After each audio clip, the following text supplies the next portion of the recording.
What is up, guys? Zach Ginn here. Rick Ginn here. And in today's video, we're going to break down exactly how to find the best areas to start wholesaling real estate, the best markets. And really, after you find the best markets, we're going to also show you how to find the best zip codes and areas in those markets so you can be as successful as possible in your wholesaling real estate business for a beginner. What is up? We're ready to go. So this is Zach Ginn. Rick Ginn here. And we're going to break this down today. Guys, we are just going to share all of our experience in virtual wholesaling and in-person wholesaling when it comes to finding the best wholesaling real estate deals. I'm super excited. I'm super jacked up today to help everybody learn wholesaling real estate so you can know exactly what you need to get done for the best success possible. Before we break it down, guys, y'all already know the drill. Make sure you smash that like button. Make sure you hit that subscribe button. Guys, hit the bell on there, guys. The only bell I ever ask you to do is just the subscribe bell. It's the only bell we deal with in this business. And comment below your questions, and I'd love to help you guys out learn wholesaling real estate. So we're going to break it down, guys, today, and we're going to break it down. So, guys, let's get it going. Let's do it. You already know what time it is. When you know it is wholesaling real estate time, there's only one person that get you guys jacked up for it. So without further ado, let's break it down. Do it. Woo!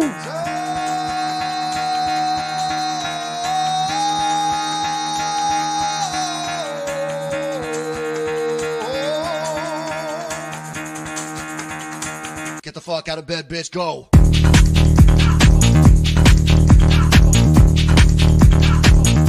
Get up, and get the guy go.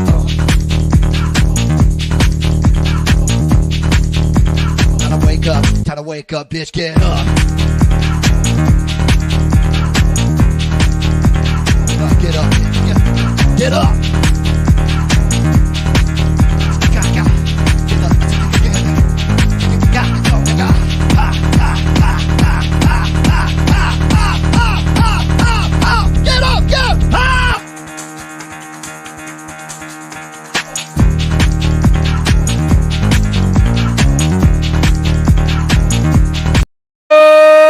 Snap!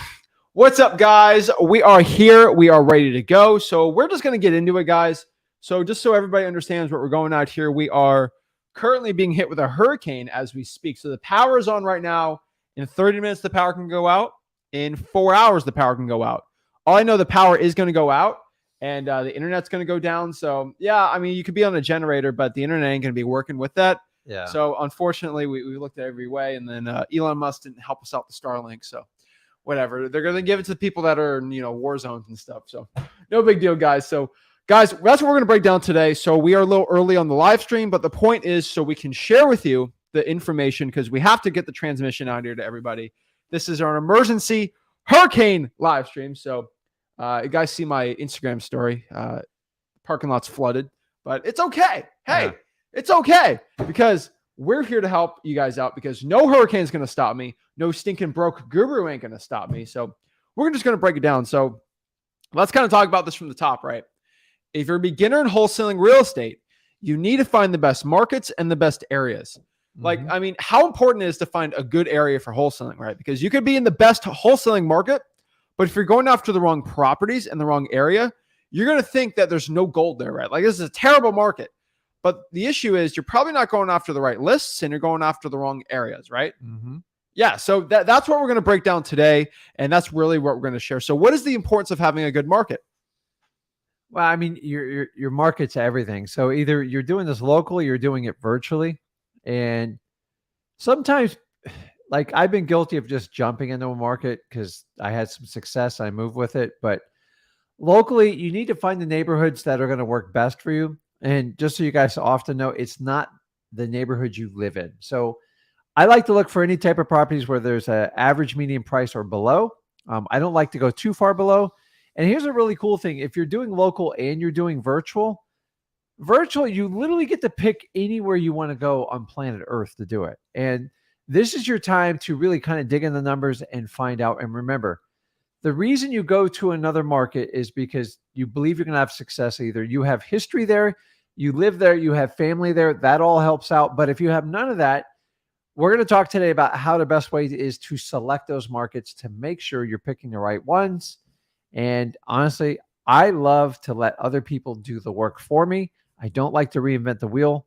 And that's that's one of my secrets successes is find people that are having success in market and just duplicate what they're doing. And if you're saying that, like, how do I do that? It's real easy. Just get on any wholesaler cash buyers list that do not vet their cash buyers and they use their ego. And honestly, you can save yourself a lot of time and money just by using that little trick. Yeah, guys, we have a ton of those little tricks on here today on how to do it. And we're really excited for it. So without further ado, let's break this down. Let's kind of get into the nitty gritty information for you guys to know for the best success possible. So let's break this down on how to find the best market. So like, let's talk about virtual markets really quick, starting out right. Like, so how do you find the best virtual wholesaling markets? I've always found here in wholesaling real estate to find the best virtual wholesaling markets, it's good to stick to two key principles. Now, if you keep to these two key principles, you're actually going to do very well. You're actually going to be able to find the best deals, and you're also going to be able to find the best cash buyers for those deals. So there's a lot of motivation with these sellers. They're willing to take the properties down for a discount. And then you also have cash buyers to buy the deal, because there's a lot of these rural areas out here that have like 4,000 people living in them. And yeah, you might get a really good discount, but nobody wants to buy that stinking property, right? So it's sort of like supply and demand. Maybe I can buy ice for 10 cents on the dollar, but the problem is I'm in Alaska, right? Like it might be a good deal in Houston, right? Where it maybe it's hot in the summer, but in Alaska, it ain't a good deal, right? So you just depend on where your market is. You might have a good deal relatively to what other wholesaling's at, but you got to know what market you're in. So just understand that. So what's the principle and rules I always tell everyone to follow? I always tell everybody follow this simple rule. Guys, make sure your city's population is over 50,000. Guys, make sure the city's population is over 50,000. This will ensure there's plenty of buyers ready to actually go out here and buy your wholesaling deals from you guys. So make sure the city population is over 50,000. I'm telling you guys, that will work very well for you. That will probably give you the best chance of success. Make sure that is there, 50,000. And then I like your ARVs, your average ARV, to be below $300,000. Make sure your ARV is below 300,000, because if the average ARV is below 300,000, that means on average they're willing to take more of a discount on property. When somebody owns a property over $300,000, $400,000, even $500,000, they're less willing to take a deep discount on the property. Just it's the law of large numbers, right? So it's easier for me to get 60 cents on the dollar on a $300,000 house, so there's motivation from the seller, versus 60 cents on a dollar on a $30 million penthouse in Bel Air in California, right? Like there's a key difference between that. Just it's the price. People are less willing to give a discount the higher the value of the asset. That's pretty much how wholesaling works. So if you keep the ARVs under 300,000, you have the best examples and the best chance of getting deals. So let's go over some examples of these really good properties, these really good areas to start wholesaling at for virtual. Now, I'm not telling you guys to use this market, but these are examples that I do have on here. So the first and foremost, like Memphis, Tennessee, ARVs are very low, very high population. A lot of these cash buyers, they're really looking to buy a lot of rental properties. So it's pretty easy to figure out what the rent's going to be in the area, and then you can sell it to the cash buyer. Very simple and easy. I'm telling you guys straight up watching this right now, it's absolutely killer for you to use this. Memphis, Tennessee, amazing markets. Next one, something like Fort Wayne, Indiana. You know, the Midwest of the United States is really hot on fire right now, right? There's a lot of rentals, there's a lot of cheap assets, and a lot of cash buyers there. So I definitely think Fort Wayne, Indiana is something no one really talks about too much, but it's absolutely an amazing market, right? I just don't think people talk about these type of little Midwest markets, right? Yeah, I mean, these guys, these aren't the only markets. I'm just trying to like spur ideas for you to understand, especially if you're in a market that's just crazy. I don't think any market's like super saturated, but San Diego, San Francisco, Manhattan, Miami. If you're in markets like that, the sky's the limit. So like, look at these examples we're putting up there, because these are places where people have had a ton of success. And like, you don't have to reinvent the wheel, man. Just like go where the money is. Like there's opportunities. Real estate's all localized. So the beauty of these are up and coming areas that have not achieved the status of places that I've mentioned before. So yeah. And like one thing I want you guys to understand, like Fort Wayne, Indiana, like, I mean, have you ever heard of Fort Wayne, Indiana? Actually I have. You have, but Yeah. like, it's not commonplace. No. And the population of Fort Wayne, Indiana, 265,000. Massive. That's pretty And big. the amount of wholesalers that talk about Fort Wayne, Indiana, very low, right? Everyone goes to Indianapolis. Guys, there's so many buyers there, right? And just like, it's not really talked about, but like there's a ton of them, right? I just want everybody to understand that, like, it's crazy, guys. I'm telling you, Fort Wayne, Indiana, absolutely amazing, guys. Should be going after that one. Dayton, Ohio, another Midwest market that works really well. Kind of in the Southeast, right? Springfield, Missouri. Now, I talked about too much, but guys, ton of buyers there. I'm telling you, like, huge population, great deals, and you get a lot of properties really for great discounts. And then like Davenport, Iowa, another Midwest, right? Like, so a lot of these places that I'm talking about right now are in the Midwest and in the Southeast of the United States, just because there's cheap properties and people love them to buy them, right? Absolutely. And that's the point. So what's the next method here that I've found a lot of success with? Honestly, what I could tell you is I found a lot of success in wholesaling just by asking my cash buyers. And what do I mean by asking my cash buyers? Legit. Ask your cash buyers what areas they're looking to buy, right?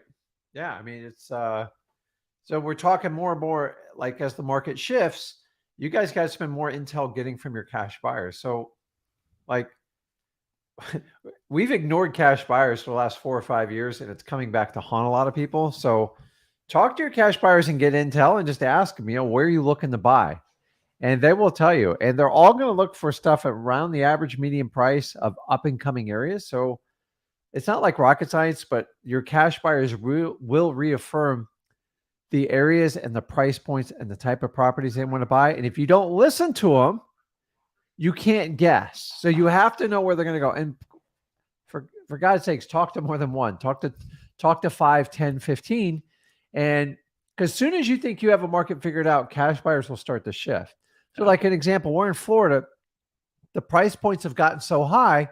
A lot of these investors are shifting and going to other markets where they feel there's better opportunity, there's better price points, and better ways to make money. And so you got to pay attention when they make that shift. So the only way you can do this is by talking to them. Yeah, they'll tell you like, hey, I'm looking to buy this area, this area, this area, right? Like the reason why I tell you guys to buy properties and put it under contract in the areas your cash buyers say is because you give your cash buyers zero excuses not to go with you. And what do I mean by that? So you're looking here, if your cash buyer wants to say, hey, this is the zip code I want, 3.2s, rental properties, that's what I want. Guess what? Oh, and I want it under 150. What if you get a property under contract for 110 and it's a 3.2 in that area to a cash buyer for 140? They literally can't say no because they said that's their criteria, right? I'm not no. I mean, obviously it might need repairs or anything, but like that. But like you give your cash buyers zero excuses, right? Yeah. Zero excuses why they can't buy that deal. And this just gives it back to like people that say, oh my gosh, Zach, I'm struggling so much on selling my wholesaling deals. It's not about that. Okay. Like if you're struggling, just understand why. You're in the process in wholesaling where you put a property under contract and then you sell that contract. So there's two processes to it. Like it's not just about getting deals. It's about selling the deal too. Yeah. That's the second part about wholesaling. And it's more important now with the ever-changing market that you guys communicate and spend more time with your cash buyers. I know your gurus taught you to ignore them. They're a dime a dozen. I'm just telling you, they are not a dime a dozen, not even close. They're more like 90 cents per dollar. Yeah. Meaning you're going to have to talk out of 9 to 10 to find one to buy your property. So you was the other way around really for the last 7 years. And it's changed, guys. If you see what's going on with interest rates, I'm pretty sure we're at 8 now. We got to be close to it. Yeah. And there's room to go to 9. Some people are talking about 10. I think that's a little much, but you got to understand somebody has to buy these properties, and cash doesn't have the same obstacle as a 9 or 10% mortgage rate. But remember, they have a million options. Me and Zach are being presented with more opportunities than I've seen in the last 5 years. And I know it's only going to get so much better. Like you got November and December coming along, which is not going to get any better. And then we're rolling into the following year, which I think is going to be 12 months of just, it's going to be pain in the market. So guys, you have to go for the go for no price, and you've got to stay in touch with your cash buyers. Start spending time with them. Heck, even have meetup groups with them, educate them, see what's going on.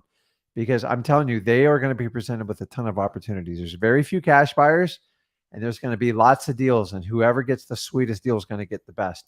Marginal deals will not cut it anymore. Do not buy them.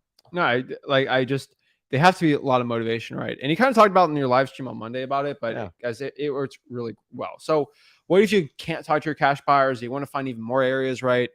Just find out where a lot of the rental properties are at, because if you're finding cash buyers and they're going to flip the house or they're going to rent the property out, where there's usually rental properties are in like clusters in cities, right? Mm-hmm. Like they're not like, some of them are all over the place, but like some of them are like clusters because like we said, we really like to go after properties that have a lower ARV, but the crime rate's a little lower too, right? So it's kind of like a blue collar neighborhood, and those are really good for rentals, and they're really clustered together. So look at where rental properties are at. Look for ARVs that are cheap, that have rental properties that are in decent condition, and find those areas. And that's probably going to be a good area to wholesale, because if there's already rental properties there, call the landlords up and see if they're looking to buy more rentals in that area, and then say, yes, fine, go after it, right? You could also reverse wholesale. And this is something we've said about ask your cash buyers, right? So I'll bring that back up, where you go to the cash buyer first. You don't even find the deal first. You actually go to the cash buyer first and you ask them, hey, Mr. Cash Buyer, like, are you looking to buy more properties? Yes, I'm looking to buy more. Well, what areas you're looking like that? And then boom, you go after that specific area. That works too. And that works well too on the deals that you're not getting the number you want. Like they're not meeting your number. Listen, you're not in like this old economy where you just throw everything under contract. Okay. That was reckless. That's pure speculation when you do that, and actually works in an up and coming market. But in this market, when somebody doesn't meet your price point, it means you got them in the follow-up phase. So either they're going to bend on price or time is going to change their circumstance. You always hear time and circumstance. Okay. Usually it's time. Circumstance happens over time. So when I have something sitting on the edge, that's a great time to talk to your cash buyer. Now, here's what I don't want you to do. Don't give the cash buyer the address. Go, listen, I got this little 2-bedroom, 2-bath. Needs about $30K worth of work. It's got potential. You know, here I'm at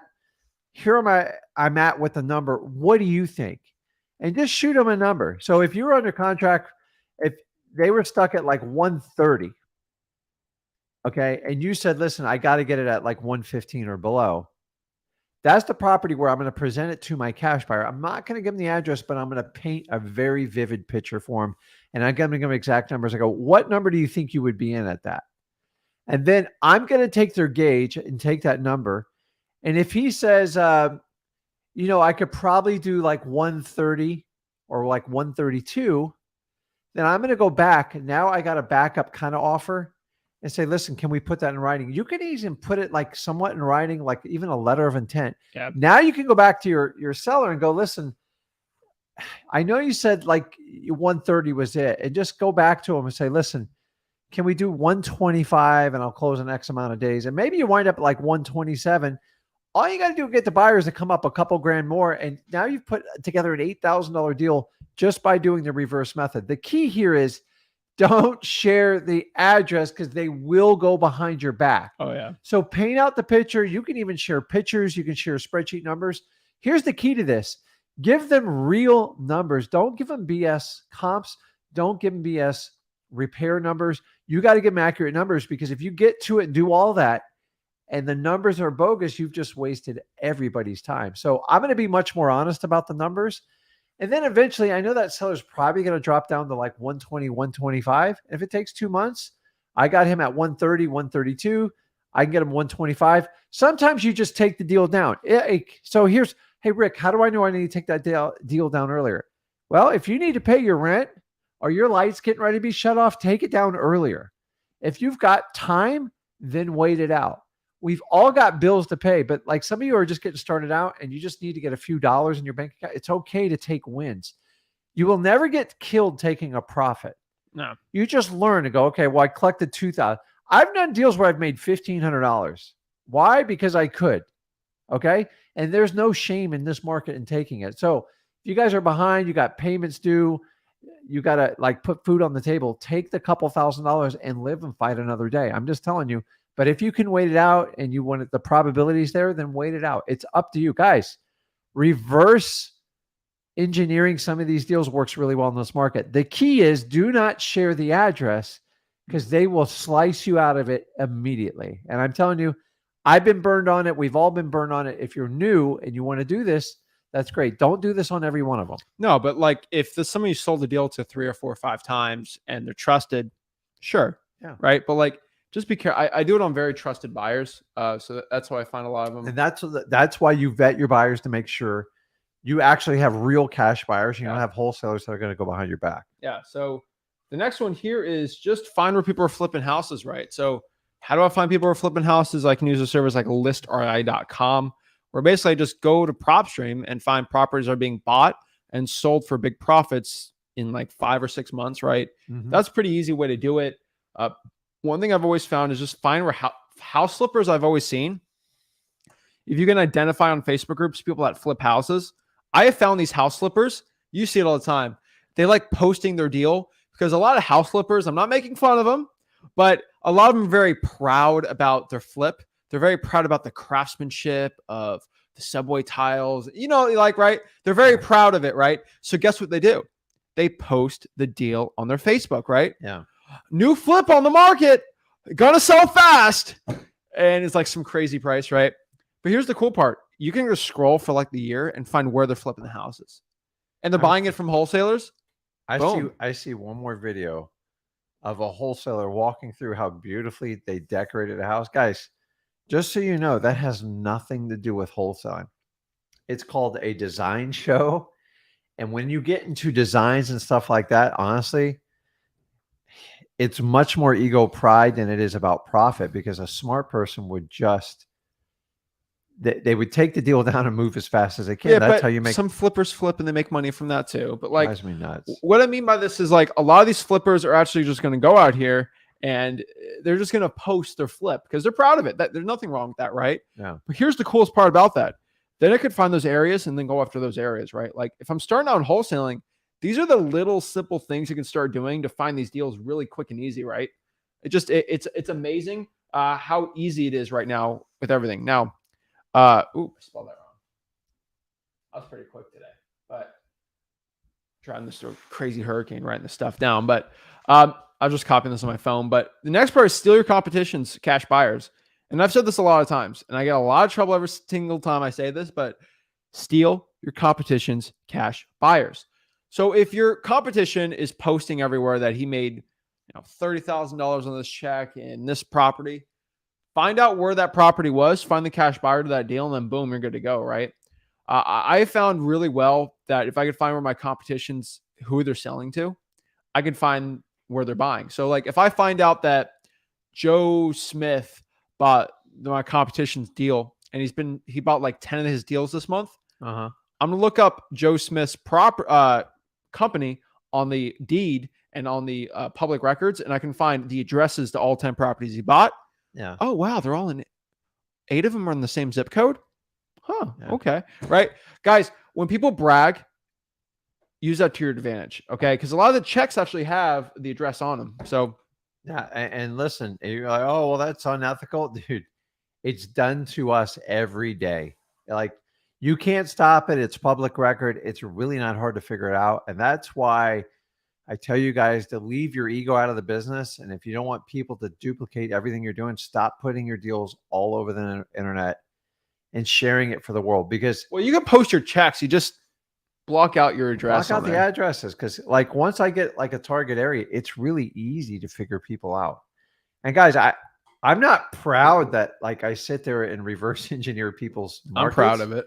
It's super easy. Like, I'm proud of it. I don't care. You make it you guys make it so easy. Like, I want to give everybody. I want to reinvent the wheel by myself. I want to give everybody watching this an unfair competition with their competition. Yeah, no. I don't know any other guru that teaches this method. It's they'd never say that.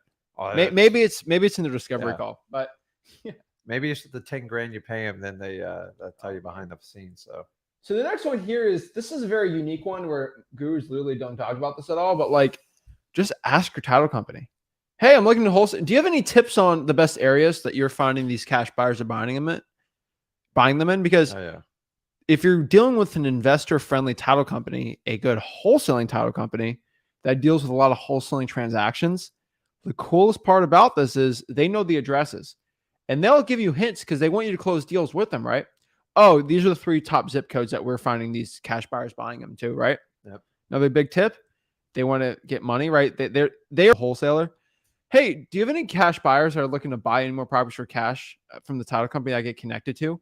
Guys, I'm telling you, ask. They might say no, but on the 50% chance they say yes, oh my gosh, that's amazing, right? Yeah, it's your title companies are, how should I say this? They are like the gossip hub for everything real estate. They'll tell you what realtors are like the movers and shakers. They'll tell you who the cash buyers are, who has the most money. They'll tell you who the best hard money lenders are. They'll even tell you who the best soft money lenders are. Guys, they'll tell you if things are happening. If you want to get a pulse on what's going on in your local market, go to your local title company. Remember, they deal with hundreds and hundreds of realtors, a handful of investors. When you put it all together, like, you can get a ton of data from your title companies. And if you're really good, you form a great relationship by building rapport, and you'll actually get deals from your title company. I do all the time. Why? And by the way, my title company deals with 30, 40 investors. How do I get the deals? Because I treat them the kindest, the fairest, and I spend more time with them, and I try to figure out like what's going on. So it's, guys, your title company, you can't do this from day one, but you just build up over time. And honestly, within 6 months to 1 year, you can easily get to this status. Easily. So just I don't know any other guru that says just ask the title company, but like they don't, because it's not ethical. Guys, I think it's pretty ethical. It's ethical. It's you're making the money, and it's free. It's free, guys. It's some of the best data too. Guru broke, and they don't know about this because they broke. If you're guru rich, they'd actually know about this. They'll tell you about it, guys. I'm telling you, it works really, really well. So let's go to the next one here. Here, like I said this before, but I'm not saying this to be like there's a problem with a high crime area or anything about that. But like, I would avoid high crime areas with low ARVs, and the reasoning is because of 2 things. Your landlord buyers don't really want that area. And number 2, they don't want to deal with that area to flip because it gets broken into all the time. Like, we've done some flips in very high crime areas, and it gets broken into all the time. It just, your profit goes down the drain. Yeah. So let me give you a little tip. If you're struggling with this and you're like, what are you talking about? Number 1, just get the feed from your local police department, and you can easily point out what areas are a problem. Number 2, you can literally just ask them, and just to be nice, and they'll actually be very helpful for you because they want you to feel safe. Yeah. What are the high crime areas in the city? I'm new. They'll give you all the statistics. Number 2, when you look at the property appraiser site and you look at like the deed, if you see a long list of owners in a short period of time, it's what we call a history lesson. Unless you want to be on that long list, which I've been on that list, it means you are in a problematic area with a problem property. That's why it's changed hands so many times. Really good properties, if they're really good, people own them a super long time. Nightmare properties, what do? They get rid of them. And you'll see it. Foreclosed on by a bank. An investor bought it. Investor quick claimed it. And then it got sold again. And then it got sold at auction. And then the bank again. And it happens over and over. I bought a property once. I want to say it had 68 different owners. And that's less than a 50-year period. And most of the owners, 25 of them were within an 8 to 10 year period. So knowing that, if you see a long transaction, that is what we call a history lesson. You're either going to learn from it and try to avoid it, or you're going to be part of the history, and then you're really going to learn the hard lesson. So I'm just telling you, if you see a ton of transactions on a property, you better note the area, because that means it's problematic. And here's the funny thing is, sometimes people think, well, it's just tied specifically to that property. No, it's typically an area. There's not one bad property, and like occasionally in a good neighborhood, but for the most part, bad areas, that's it. Guys, I've made a ton of money. I've had my back windshield broken out. I've dealt with pit bulls chasing me. I've seen everything, and it's just not worth it. You've dealt with monkeys. You've dealt with people throwing bricks, right? No, I've been chased out. Like, yeah, it's just we've had, guys, when you do as many deals as we do, I didn't get in this business to do that. Now, sometimes the properties choose thought you us did. and we don't choose them. But like when I started out, I did some really I was doing $8,000 and $10,000 duplexes. I want everyone to It was really understand bad though. stuff. I mean, I'm a Florida man. You're a Florida man. This is Florida. So this is just the typical day of a Floridian. Monkeys chasing you, bricks thrown at you, iguanas. Oh, I forgot to tell you, a giant iguana was swimming through the parking lot today. Guys, it's just Florida. Like you just get you. It's kind of. I was born into this. Like Gators. I pulled gators out of swimming pools. Fun fact to tell everybody, since we're in a hurricane right now, I was born during a hurricane. Hurricane was in the hospital when I was born. And this is, by the way, this is the latest hurricane on record to make landfall. All right. Cool. Especially, I don't know if it's the state of Florida, but I mean, we're in November. That's crazy. So the next one here is just find low. This is what I like. Like I said, those blue collar areas, because your tenants on these, they're not going to afford too much rent, but they're going to work very blue collar jobs. Yeah. And it's because it's lower, right? So find low crime areas with low ARVs. That's the sweet spot. Yeah. So if property values are low, but there's not much crime in the area, they're absolutely amazing rentals. And that's where a lot of people like to buy. That's where I love buying, right? So people send me multifamily deals all the time. Like, this is what I look for because, and then obviously but how do you deal with the high crime areas? Well, a lot of the high crime areas are usually Section 8. So a lot of those people, that's a specific type of landlord. And they're okay buying those things all day. They don't flip them, but a lot of them are going to be rentals for there. And then the last and probably the most important one is ask your cash buyer investor realtor. And there's a lot of these investor realtors where I'd showed you guys in freewholesaling.com, like how to go realtor.com or Zillow and just find the recently sold and look for ugly looking houses that sold. Usually those are investment buyers. And just ask these realtors that have cash buyers, like, where are you looking to buy? They'll send you some deals. They'll tell you. I made a killing when I first started. I knocked on like every realtor's door. I think I knocked on like 130. And I got 2 realtors to send me deals. And, that was still some training and work through it. And it worked really well. Here's another tip. Talking on the previous bullet point. Is you're in a new age economy. So guys, if you see, like me and him had an epiphany once, we got stuck at a red light and remember, I swear 100 prime trucks pulled out. Oh yeah. I was like, oh my God, it's like endless. You proceeded to buy so many rentals. I went back and I did research to find out Amazon opened up a distribution center right around the corner. They kept it very hush-hush. They didn't really talk. Yeah. And now we went out and attacked that area. And who doesn't want a rental within a mile or two of any of these distribution centers? Guys, if you see a ton of prime trucks pulling all out, take note. Because these people they're blue collar workers. They're making a decent wage. And just from that tip alone, I was able to purchase, I think 4 or 5 homes. And here's the key is they weren't even homes. I did mobile homes and we were getting the same amount of rent as a house on it, but it was 80% cheaper, and all from the Amazon trucks pulling out. So we typically ignore them, but when you see 50 or 60 trucks pulling out, pay attention. So look and see if you have any up and coming, any type of production plants. For a long time in Florida, give you an example, the NASA, they cut their budget stack, cut everybody out. And now they're bringing in the private sector with SpaceX and all this other stuff. And there's a complete revitalization to the area. 5 years ago, you could buy a house in there for 20 grand. And this was all laid out in front of us. I didn't take advantage of it, but I'm just here to tell you guys, look for those opportunities, especially if you're in the Midwest or in the Southeast and you see these distribution centers coming. They bring thousands of employees and they all drive up the rents.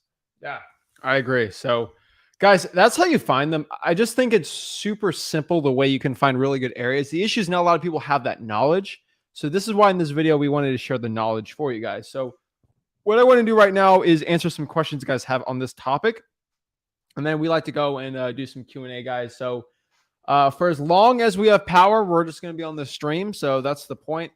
I'll give everybody, I just looked outside the window. You're going to go check it out. It's getting a little hairy out there, but it's okay. I mean, it's funny because all the cars are shaking outside. Oh my gosh. Holy moly. Yeah, holy moly. So I'll show you guys really quick what's outside our window. This is kind of what we're looking at. Doesn't look too bad right now. But it's if you see the shaking on there, like I was going outside today, I was like, holy moly. Like those are those are like steel cameras and they're shaking hard, but it's getting a little weird out there. You see the cam on that right there? Yeah. That's outside right now for what we're dealing with. So just giving everybody an FYI. That is what's going on currently. So we should be good. The other cameras, actually, the feed got lost on them because it got a little too crazy. So yeah, things are getting kind of interesting. So it'd be kind of funny. What's this one? Part of Florida.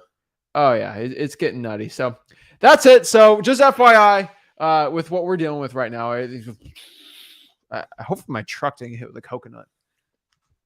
I saw a bunch of coconuts out there. It's not good. The tide's coming up quick, man. So whatever. it's going to be really bad around 7, 8 o'clock tonight. Yeah. So let's talk about. Oh, I also want to give everyone FYI. They talked about that deal yesterday, right? On the last FISBO, the guy called me back 7:10. I clicked the live stream button. I put the microphone on, and I actually recorded it. He told me on the thing, which it will be a recorded video. Do I have it on here? I got to show you a little bit. I'll show you a little bit. All right. Actually, yeah. Actually have a little bit of the recording. Let me actually go pop that up for everyone thinking really quick. I actually got a little bit of it, so I'll share with you a little bit of the recording.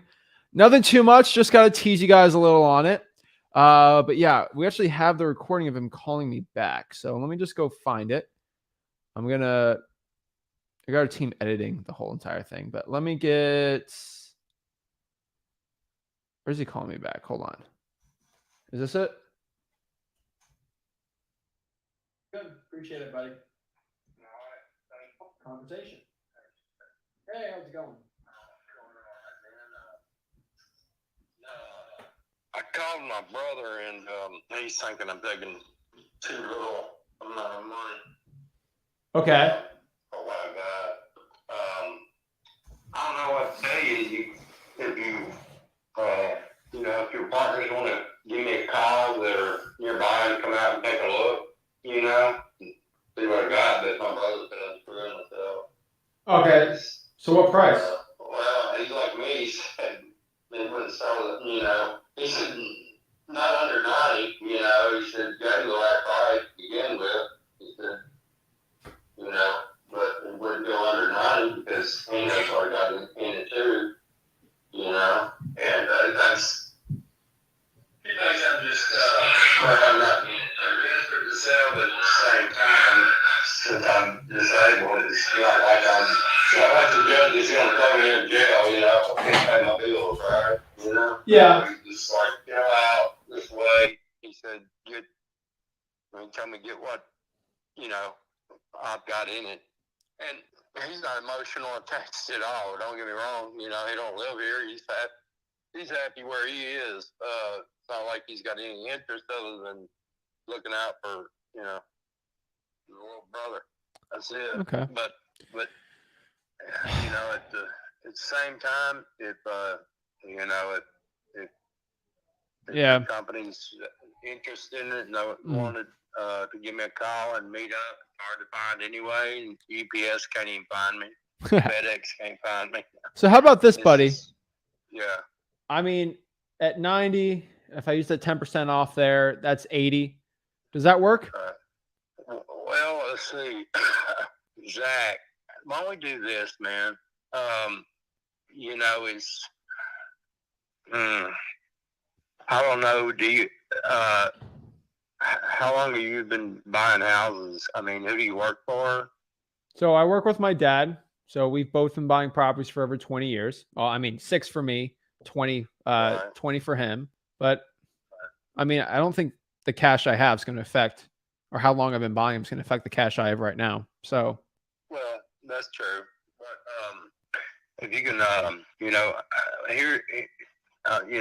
way I want this thing to work, may not be the way it's going to work, but the way I prefer it to work is to someone, like you said, even the way you want it to work as well, is get someone to come out and look and make sure what you're buying, you know, Yeah. and then, you know, if we can reach that point, and anyone that's ever came to look at it, or any relative that's tried to find where I live with a GPS, your AT&T, your Verizon, your T-Mobile that goes out before you even get on my road. But I have to meet them somewhere, you know, a convenience store or whatever. I've been doing, well, I've had it on, as you can see, I've had it on there over 100 days. And so I made several trips. Even the people said, yeah, I know Sardis Road, they get lost. So then you get no reception. Then they end up going back into town, and then I end up going to get them. Yeah. So I'm just saying, if you do want to send somebody out, if you could give me a heads up or have them call, give me a heads up, I'll gladly meet them and gladly show them, you know, what I got here, and we could go from there. That way your side would be, you know, since we're talking numbers, I don't want, you know, it just seems like more feasible when we do it that way, and it's not like someone's going to buy it out from under you tonight, you know. Yeah. So do we have an agreement on 80,000, and then from there we can have somebody go there and just confirm it? I just don't want to go there and deal with the price. If that works, I can have somebody go out. If it's not, no big deal. We can walk away. But I do need a decision if I'm going to bring people through there or not. So does 80,000 work? Yeah, you can. If someone can, I would like to do, you know, our homework since you are out of state. Yeah, I can send you our company's information. Yeah, that's fine. And the person that's coming, just like anybody else, when they, you know, contact me, and we could work at that price. That's in between what we were talking about and what my brother was talking about. But I want to do it basically the old-fashioned way, you know, is whoever's representing you, you know, go sit down, three warm bodies at my lawyer's office. If he agrees it's worth it to y'all and y'all are satisfied, then I'll be satisfied in that manner. All right, let's do it. Let me call my partner and I'll get some more information, and we'll get this thing going. I appreciate it, buddy. Okay, Zach. I appreciate you. And look, I sleep in, so maybe after lunch tomorrow, I'm going to call, or yeah, that should work. Want to do it? That should work. Okay, Zach. Have a good evening. All right, have a good one. Thank you. There we go. So that was it, guys. Just so I know I left everyone on a cliffhanger yesterday on that one. So I just want everybody to understand that gets a little crazy out here. It gets a little crazy wholesaling these deals. But yeah, guys, you can easily close them all day, every single day, just by doing that. Like, yes, like I get the call back. I deal with all that hoopla with that person, but I just want you guys to understand that, like, I wanted to record it just to show you. And yeah, we're editing it right now. That was just a little draft the editor put on there. Worked on it last night. But yeah, I just wanted to show kind of that part of the video that it's going to be recorded. It's probably going to be on the Zach Ginn channel, just because a little extra video, because we have exclusive content on the Zach Ginn channel, exclusive content on the Rick Ginn channel. And from there, also FYI, like, so on the Zach Ginn channel, I go live on Sundays on my own channel, and then we have exclusive content on it. Also on your channel, you got exclusive content for you. You're actually you're doing a whole subject 2 series. Mm-hmm. So literally you're putting like a $5,000 subject 2 course, and it's like 6 or 7 parts. Yep. And you got the iPad, you're writing everything down. It's pretty cool. And then we're going to do some more series on your stuff too. But yeah, make sure you subscribe to the Rick Ginn channel, the Zach Ginn channel. And then, yeah, it's Wholesaling Houses for Real, this channel too. But like, I just want to give everyone a shout out for all the support and all the other channels we've been getting. It's absolutely insane, right? I know, it's good. But It's people responded, man. You guys are tired of like getting information the old way. Everything's pay for play, and you're in a new economy where people actually want to help you out and give you success. And like coaching, I don't know, that word just sounds so tired to me. It's like Yeah. you need to look for people that really want to partner with you and have an invested interest in your success, and not to the point where they're like using all your systems, buying your products. using all your links. Listen, we provide you guys things we use in our business, but like I believe in them and I actually pay for them and use them. So anything we suggest you in this, we think it's going to help you out. And remember, we don't charge you a coaching fee. Coaching fees are just all it is a barrier to entry, because you're going to get better information from me and Zach, because we actually do this business every day.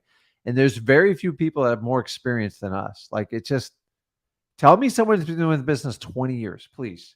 And I know there are people, don't get me wrong, but like most people, why after 20 years do you have to charge to share your knowledge and wisdom? Why not help people out? So I want to bring as many people up, get them to that first 100 grand, actually get you to your first deal, then get you to your first 100 grand. And this is all doable.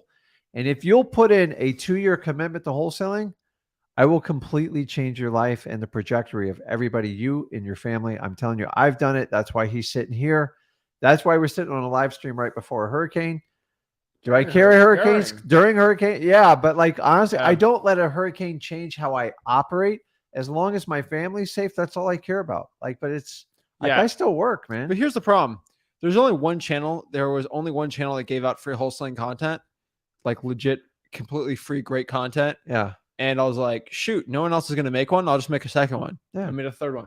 So there's only now, it's kind of funny to say, but what is it? 1, 2, 3. There's 4 YouTube channels right now that gives only free wholesaling content. They're not bro gurus. And unfortunately, it's just our stuff. So it's our stuff. Because the problem is the word free is, you guys, I know you all know this. It's abused. It's like, I'll show you 30% how to do this, and I'll get you just hooked enough where maybe you engage a motivated seller. Oh, you want my paperwork and you want me to show you how to negotiate. That's in our advanced series, and you need to come over. And honestly, it's good old-fashioned bait and switch, guys. Like I'm just telling you, wholesaling, it is a skill set and you do need to learn it. But like, me and Zach are here to give it to you for free. Yeah. What I like to equate to what we're doing is complete disruption of the wholesaling guru course thing. I'm here to rip it apart. And so we have this mentality of like, either you're with us or kind of against us, but like, how can you be against somebody that offers something for free? And all I want to do is help and elevate and pick up people. So the only people that truly dislike what we do are the people that we're ruining their business models. But me and Zach aren't ruining it. It's just time. It's like, I remember we said the internet was internet was a fad, you know? Cell phones. I couldn't imagine, like, I lived most of my life without a cell phone when I was young, and like it changed. So either you change with it or you die. And if you guys stop feeding that old breed, I'm just telling you, it's bad information for the most part. And the fact that they go to conferences to figure out how to extract more money from you, just stop using the word value, all this stuff. Let's just help people out. Let's just elevate them, raise them. Honestly, some people do wholesaling just to dig out of a hole. Some want to do it as a full-time gig. I don't care what your thing is. Like, you're all capable of it. It's not about the smartest person. It's about the person that's willing to commit and work through it. And if we can change it, I'm literally here to disrupt this market. There's a 95% failure rate in wholesaling. Why do you think that is? It's not you guys. Well, I'm the guru saying it, not us. Yeah. And then the gurus say, well, you know, they didn't follow my program and commit to it. Maybe your program wasn't all it's cracked up to be. Maybe we should stop giving testimonials to someone that just bought your program. Why don't you interview them 2 years later? These gurus are going crazy. So that's kind of what we're talking about today. We really want to help everyone learn wholesaling for free. So let's get some questions going here. Let's answer some questions we got, and let's get it going. So bring this over. Let's see what we got. Let's see here. Yeah, guys, I got to keep the transparency, because if I tell you I'm going to call somebody out and do it, I got to prove it, right? Like that's kind of the point. What do you mean? But Zach, that was a recorded call. No, that the second call was recorded and edited. It's recorded live, though. No. Okay. The first call on the live stream was live. Over, yeah. When the guy called me back, it was recorded and edited. So that one was edited, just so it's not 45. Why does every guru want to call a real estate agent and say that's cold calling? Calling a real estate agent is not cold calling, guys. It's not even close. I know. So just guys, I want you guys to understand that second part I did was edited.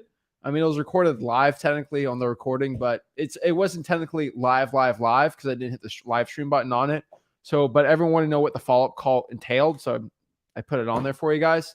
Yeah, that second call was edited, but like you already saw the live portion of it, so you called me back. Just for the sake of it, I wasn't going to show you guys a 15-minute second call conversation with the guy, but Nye says, hi, Zach and Rick. What's the biggest challenge you or your VAs face when cold calling probates? I think the biggest challenge is people always say, oh, the property needs to be in probate. We have to go through probate before we can sell it. That's the biggest one, right? And they say no off the bat. Yeah, it's the initial response. And then, well, we got to get through the probate process. So give them a tip on how to get through that first 30 seconds of awkwardness on a probate. I'm just saying, are they interested in selling it? Yeah, so you don't focus on the probate. Like I would say, hey, listen, I saw somebody died. Like you're not going to get anywhere doing that. Just focus on it. Say, do you have any interest in selling the property? And number two, when it comes up, hey, I got to wait till the probate's done. I go, listen, what if I could show you a way where you can actually get the property sold before the property is complete? Is that something you're interested in? I show you guys all how to do it. You do not have to come. Listen, a probate is a totality. Yeah. So inside the probate are the assets. That's the real estate, which we're focusing on. It's also bank accounts. It's car titles, boat titles, stocks and bonds, anything like that. And so the biggest one usually in there is real estate. And the laws have written an exception to whereas, so you don't have to carry, because sometimes if a probate takes a year, which they can, someone's got to make mortgage payments on it. They got to pay the taxes, the insurance, they got to mow the lawn, keep the utilities on. And for that reason, you can actually have the lawyer file a motion if you have an agreed upon purchase and sale agreement to liquidate the asset. It doesn't close the probate out, but guess what? You get paid, the estate stops bleeding from the real estate, and it's a win-win. Most lawyers tell you not to do it because number one, they don't have to pay any of the bills, so they don't care. And number two, it keeps them in complete control. So if you can strike an agreement with the executor or the PR, which is the personal representative, you now have an agreement. You don't need the permission from the lawyer to do. So if you can strike that agreement, so back to the phone call, when it comes up, well, I got to wait till the probate's done. That's what my lawyer told me. I go, what if I could show you a way? And I use that as a lever to meet with people or have a much further discussion. And so I don't tell them how to do it over the phone ever. I want to tell them in person. That's usually the best way to do it. Or you could do a detailed Zoom call or however you want to do it. So those are the two easiest ways to overcome the probates on the cold calls. Yeah, don't get too stressed over that. And try to think of your probates as a warm call because you just have to warm them up.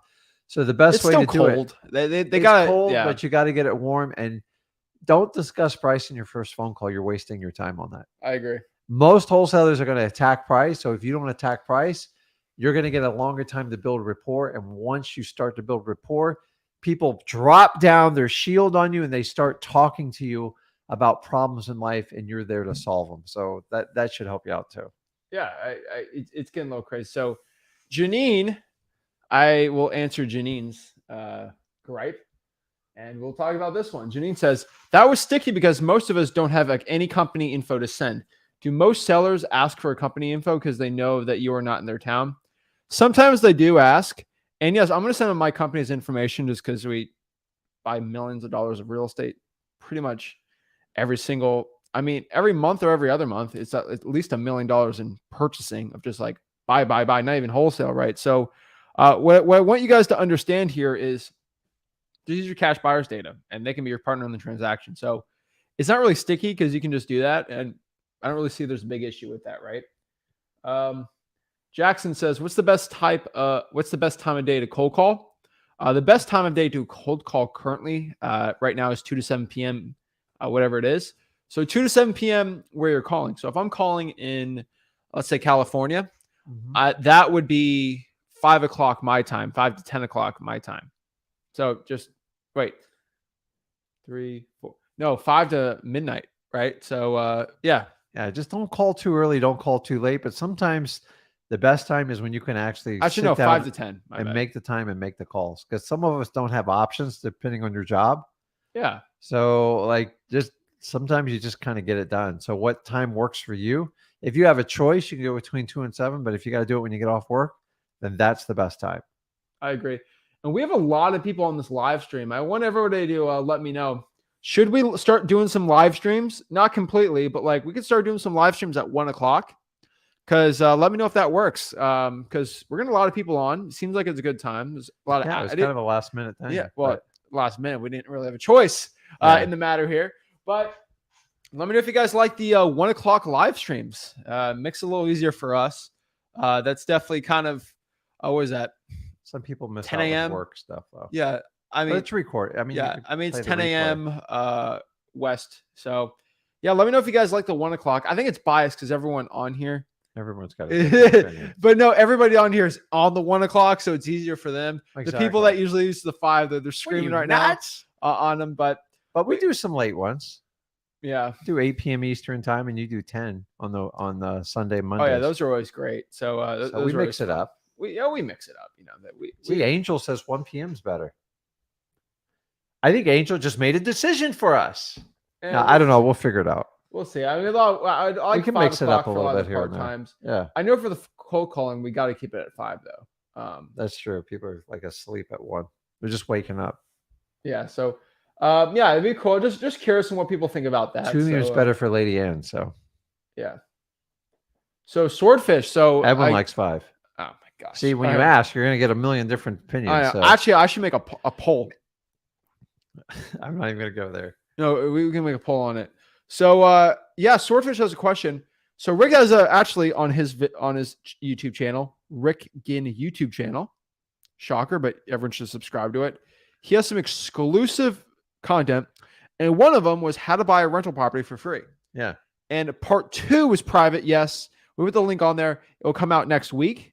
So just FYI on there. We're doing some 2-part series. I can't release it all like right away. So subscribe to it. It'll come up. I promise you. And it's really good. So it's stuff I've used personally and you guys can use. So we just kind of like pulse them out and release them. Yeah, it was a really good video. I'm just telling you guys, like, guys, on my channel, I'm getting really crazy exclusive stuff. You too. It's really great. So yeah, let's go here. And I think on my channel, a lot of my lives, I've been talking really on my own videos, a lot of the kind of the mental part of wholesaling to a point too, which is really, it's pretty cool. So all right, let's go to the let's see what other questions we got here.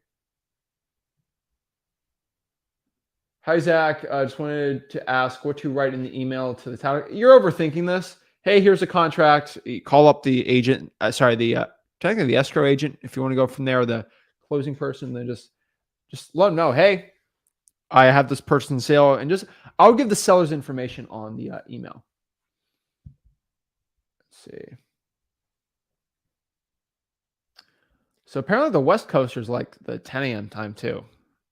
For whatever reason. That's kind of cool, though. They're kind of behind on everything else, so why not jump it? So it's 2 p.m. versus 10, so I think 10's easier for them too. But Joseph says, is it worth it to pull government lists in Staten Island?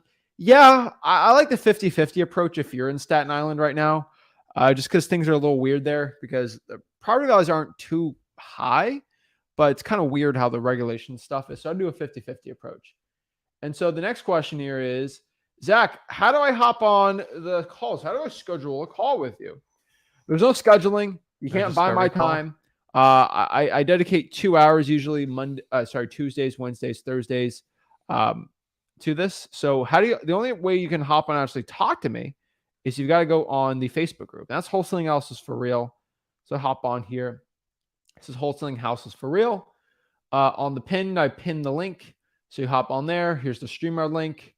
Click there, hop on, talk to us, and you get to talk to us absolutely for free one-on-one. So that is how it works. So let's do some one-on-ones. I think a lot of people have that question on it, so let's get it. Let's see. Esmeralda. Oh boy, cool beans. So excited. What is up? You guys are amazing, man. How you doing? Do a little hop in a dance because I remember one of your videos, Rick. You were saying how you like it when people dance. So I do. I listen. Let me tell you, I got ADHD. I fully admit it. So like, If you engage me and entertain me, I'll spend a ton of time with you. That's what I do with this guy, man. I'm like, you got to entertain me a little bit. So, and full disclosure, my daughter's really good at it. Like, she knows how to captivate my time. So that's Oh, why we have fun. So she drives me crazy, but I love her. So what's going? You look cold. oh man, it's so well. The heater kind of makes my head hurt, so I kind of just put up. Heater. What's that? Yeah, I know, right? Well, I just want to do a little hopping. already know. Awesome. Look at that. Man. You're gonna get me dancing in a minute, man. I'm trying to keep my feet like nailed to the floor. We're expecting like 80-mile winds here in about a couple hours. So Oh, boy. I'm enjoying the power while it's here because our power goes out pretty quickly around here. That's why we did this a little bit early. So what's going on? What can I help you out with? Well, first of all, thank you. I'm so grateful for your generosity with your time, man. It's great. So I totally have analysis paralysis yesterday. So on Sunday, I hopped on the live with Zach, and he said, I explained to him the situation with this guy, and he said, jump on it. He said, offer him a deal, because if you don't give any offers, you won't get deals. And I was like, dang, I didn't think of that. Yes. So anyway, I was trying to figure out the calculations and the numbers, and dang, man, I spent like 4 hours. No. Hey, man. So listen, have you ever heard me? I give a presentation on this. Number one, how long should you spend looking up comps on a property? If you've watched any of my stuff, how much time should you invest in it? The videos that I've watched with Zach doing it, he does it in like 60 seconds. 10 minutes max. So I'm giving you like the new learner's curve, because here's the reality is what most people do is they start researching comps, and comps are nothing more in a range. They're usually within 10%.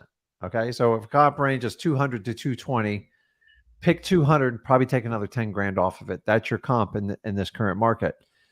The problem is people start doing comps because you let the seller goes, listen, I can't take less than like 230 for it. And so people spend hours on the comps to try to justify that 230 number. Here's a new way. Have you learned our method of go for no? Do you know what I'm saying? Yes. Okay. So the idea of go for no is what's the purpose of it? So have them say no so that you can get their lowest. There you go. So just put out a stupid number and just like play awkward and just like, here's what I do. Like, because it's when you get down to the negotiation, make the offer, it's the most tense moment in all of wholesaling. It's just the truth. So be goofy and awkward about it. Think like Rick does. Like, go, listen, if I offered you like 80 grand, like, are you going to like, is that something that would interest you? Just, you almost kind of make fun of yourself. And if they take it, phenomenal, actually get nervous about it, or they're going to kind of, and then all you're trying to do is not get kicked out of the house or get hung up on the phone. So when you throw out that number, go, listen, I'm just throw out a number. Like, you can't give me a number. I go, what if I offered you 80 grand? Is that something you'd entertain? And then you just kind of like muffle your words, stuff like that. And you're going to watch the reaction, and how they react is going to dictate what type of deal you're going to get. If you don't do the go for no, you're playing the realtor game. So what do realtors do when they list a property? Do they overprice it or underprice it? Over. Yeah, because the reality is they want to think you're getting a deal. So if they offer a house at 249 and you settle at like 220, you think you got a deal, when the reality of the property is only worth like 200,000. So you're going to take the opposite approach. Honestly, you guys spend way too much time analyzing and like getting in your own way. Just figure out the range of the comps. And if it's 200 to 220, that's the comp.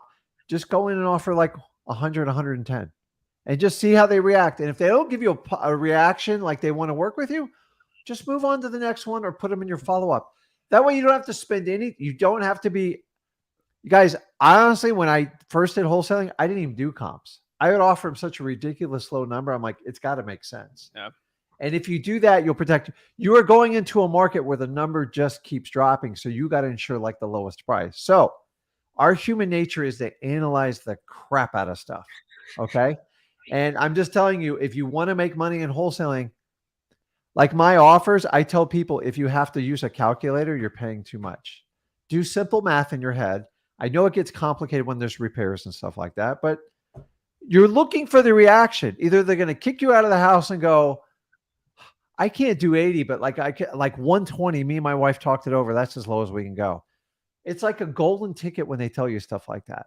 So that's what people do. They give you their subconscious reaction, and that's what you need.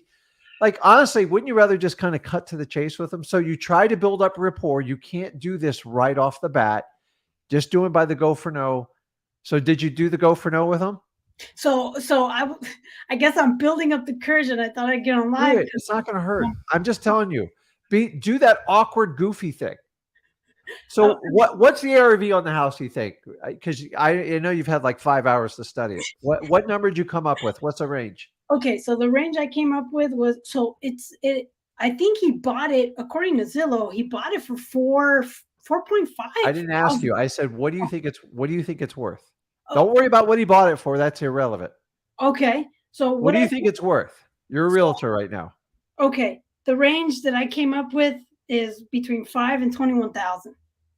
Between 5 and what? 21,000. So 500 to 520, right? Roughly. 5,000 to 21,000. Oh, wow. Okay. So make a ridiculous offer to him. Just see where he winds up at it. How much did he pay? Now, how much did he pay for it while you're throwing it out there?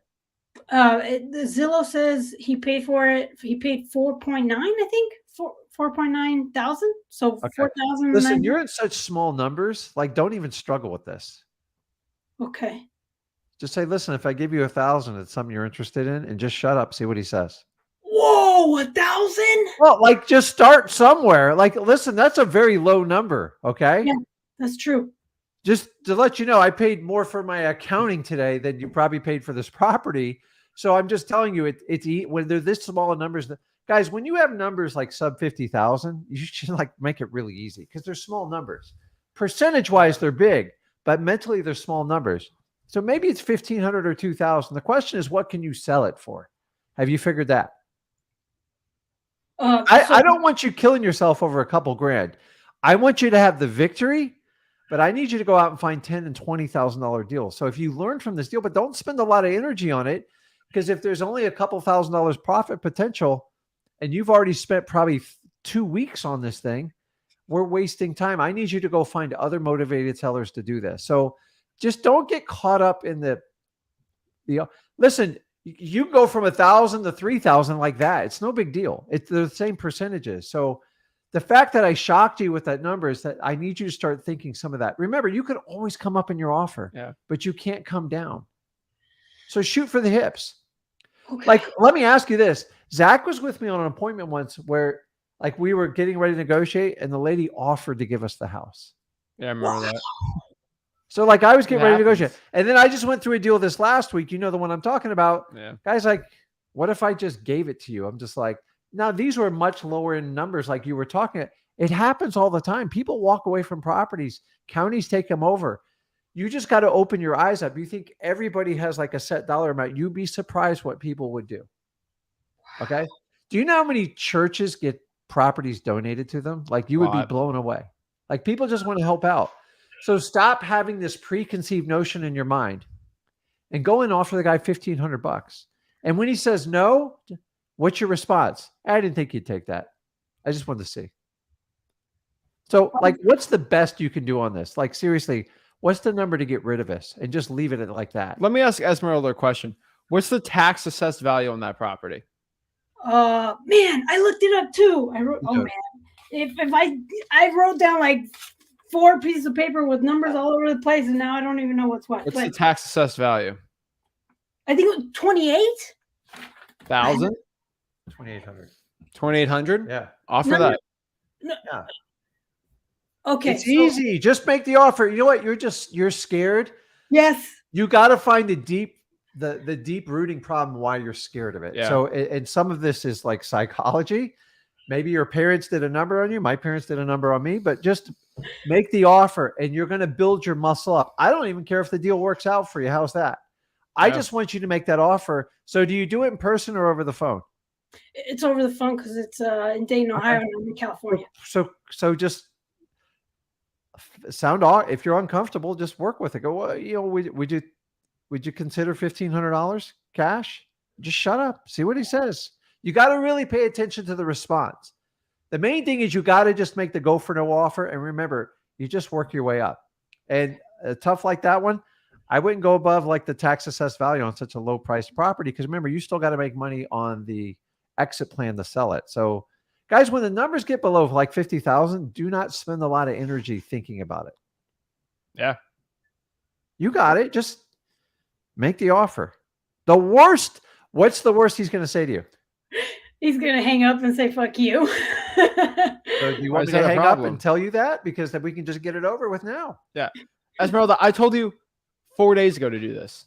I know, man. We should just do a 3-way call and do it right now. Oh my God. No, listen, honestly, here's what I want you to do. I want you to get off, finish the live with us and make the call. Yeah. Because your anxiety is building too much and you just need to get rid of it. Think of how you're going to feel. If he accepts your offer, you're going to feel phenomenal. And if he doesn't, you're going to feel phenomenal because you made that step. Yeah.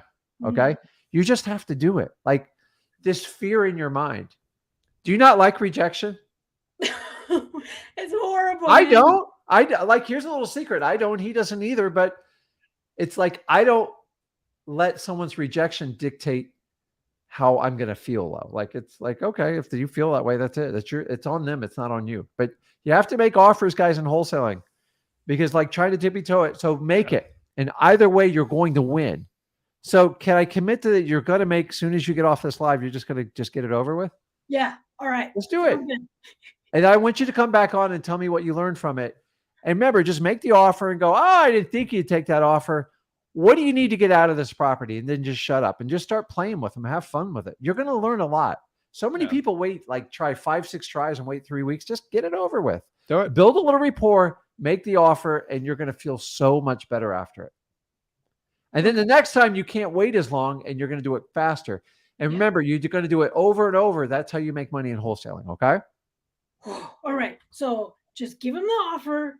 And when he says no, if he does say no, say, well, what do you need to get out of the Now, what do you need to get out of this? Not what are you asking? What's your offer? What do you need to get? You're looking for a subconscious response. Okay. Because by the way, all sellers in the back of their mind, they got a bottom line number. They just don't want to give it to you. They have a number like, if I can get this number, I'll move on. And sometimes it changes when they go on it. So let me ask you this. Okay. What's your fight song? I don't like. What do you listen to get pumped up before you do something crazy? Yeah, I know you do it. I can tell. Man, when I the first time I listened to the wake up song with the guy with the red robe. There you go. Yeah. So just use it like whatever it is. I don't care if it's Madonna, Metallica, whatever it is, Megadeth.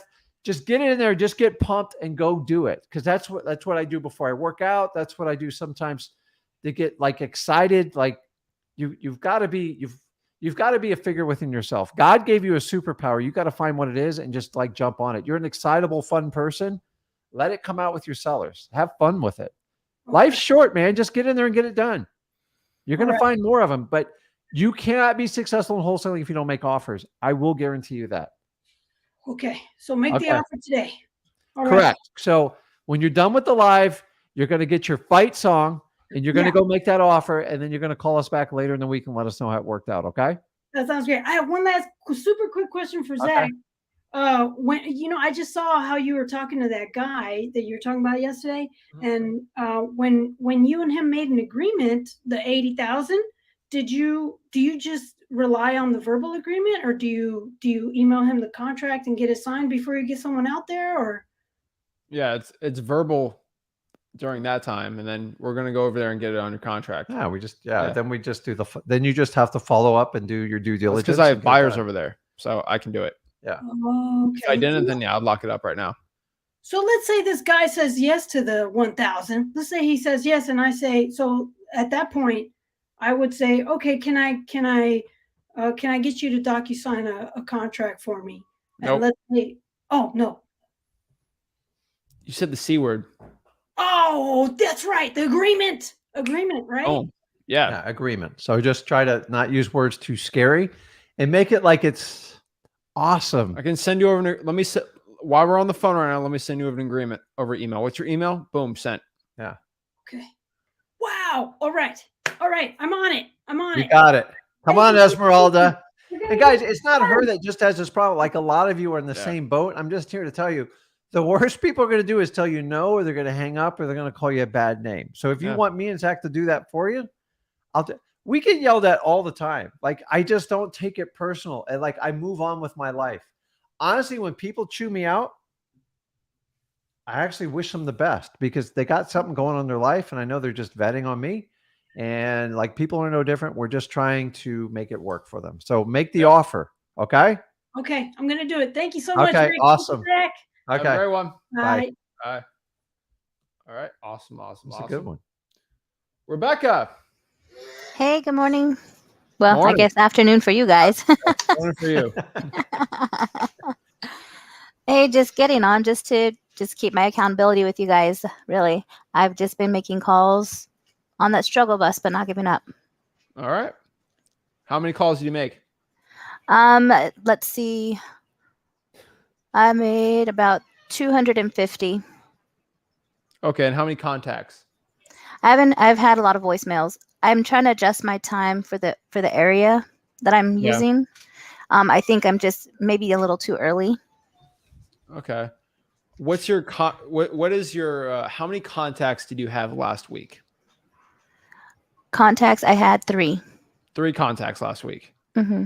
You're definitely doing so. How many calls did you make? 250? Yeah, let me look here. Last week.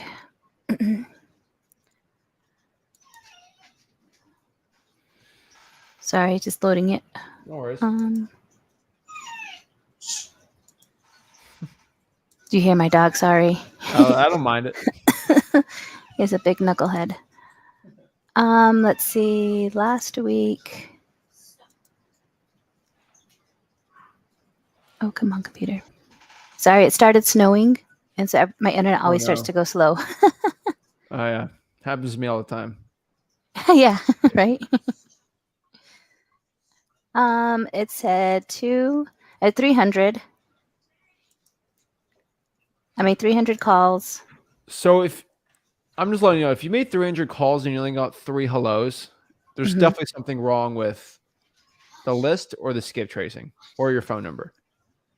Okay, so I've got 4 different numbers that I'm using. That is hands down the worst thing I've heard. I know it's 3 horrible, and hellos it's in a very week. discouraging to me, but I'm still trying. Well, I'm trying to figure this out, Rebecca, because I got 4 or 5 hellos yesterday in like an hour, Mm-hmm. and those were FSBOs. I was just calling off of Google Voice, basically.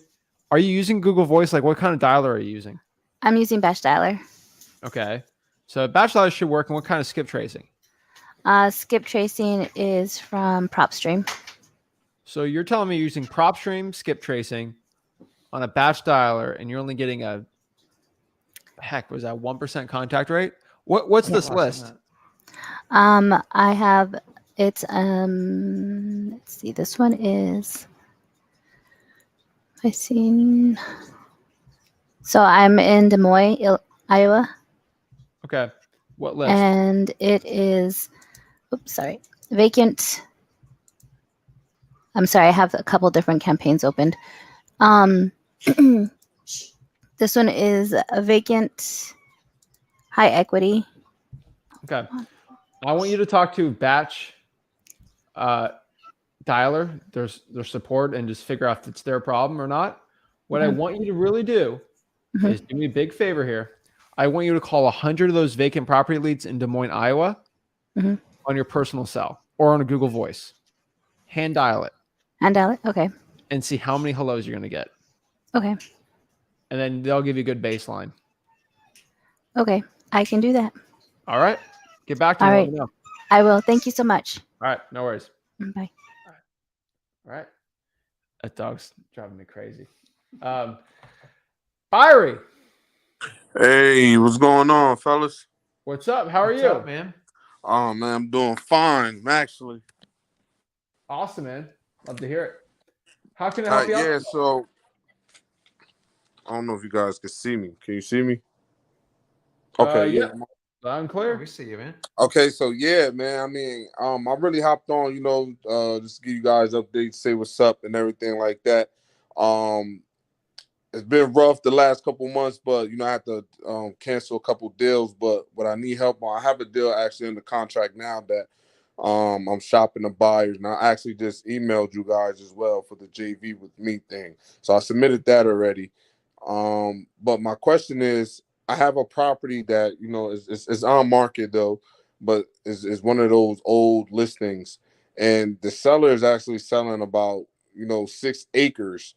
I went to go see the property and stuff like that, and I think it could be like a great fit for some mobile home. It's actually in McDonough, Georgia, and she said she'll work with me, but my thing is I'm having a hard time, comping and seeing if I could get it locked up with a good deal because I kind of got,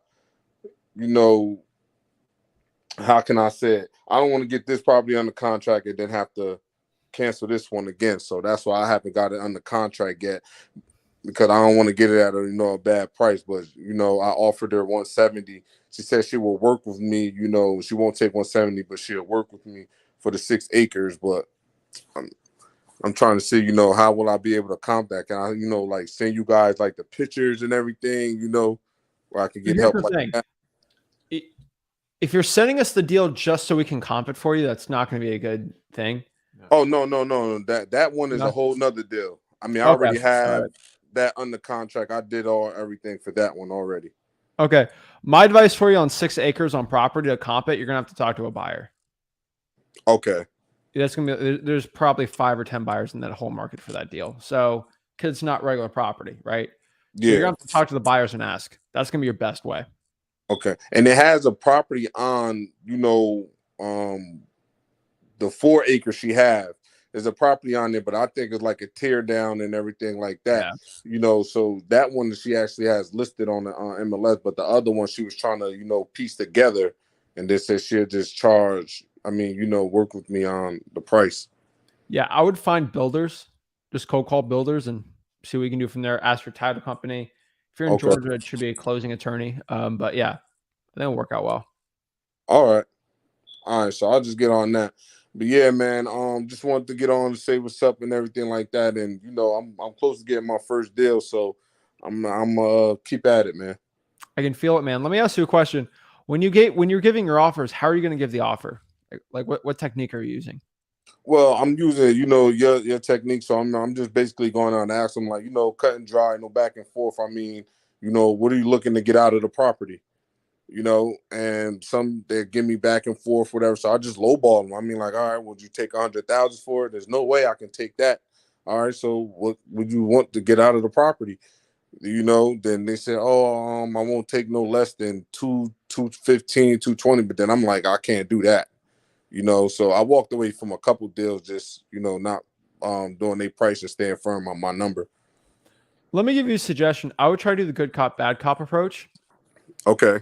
The reasoning is because the words you say have a big impact if you're going to get the offer or not. So one thing I want to tell you, so would you do 120 or could you do 120? That gives a subconscious that you're not at 120. Like that's not firm, right? Like Yeah, you're hoping. I'm optional. hoping to Okay. take 120.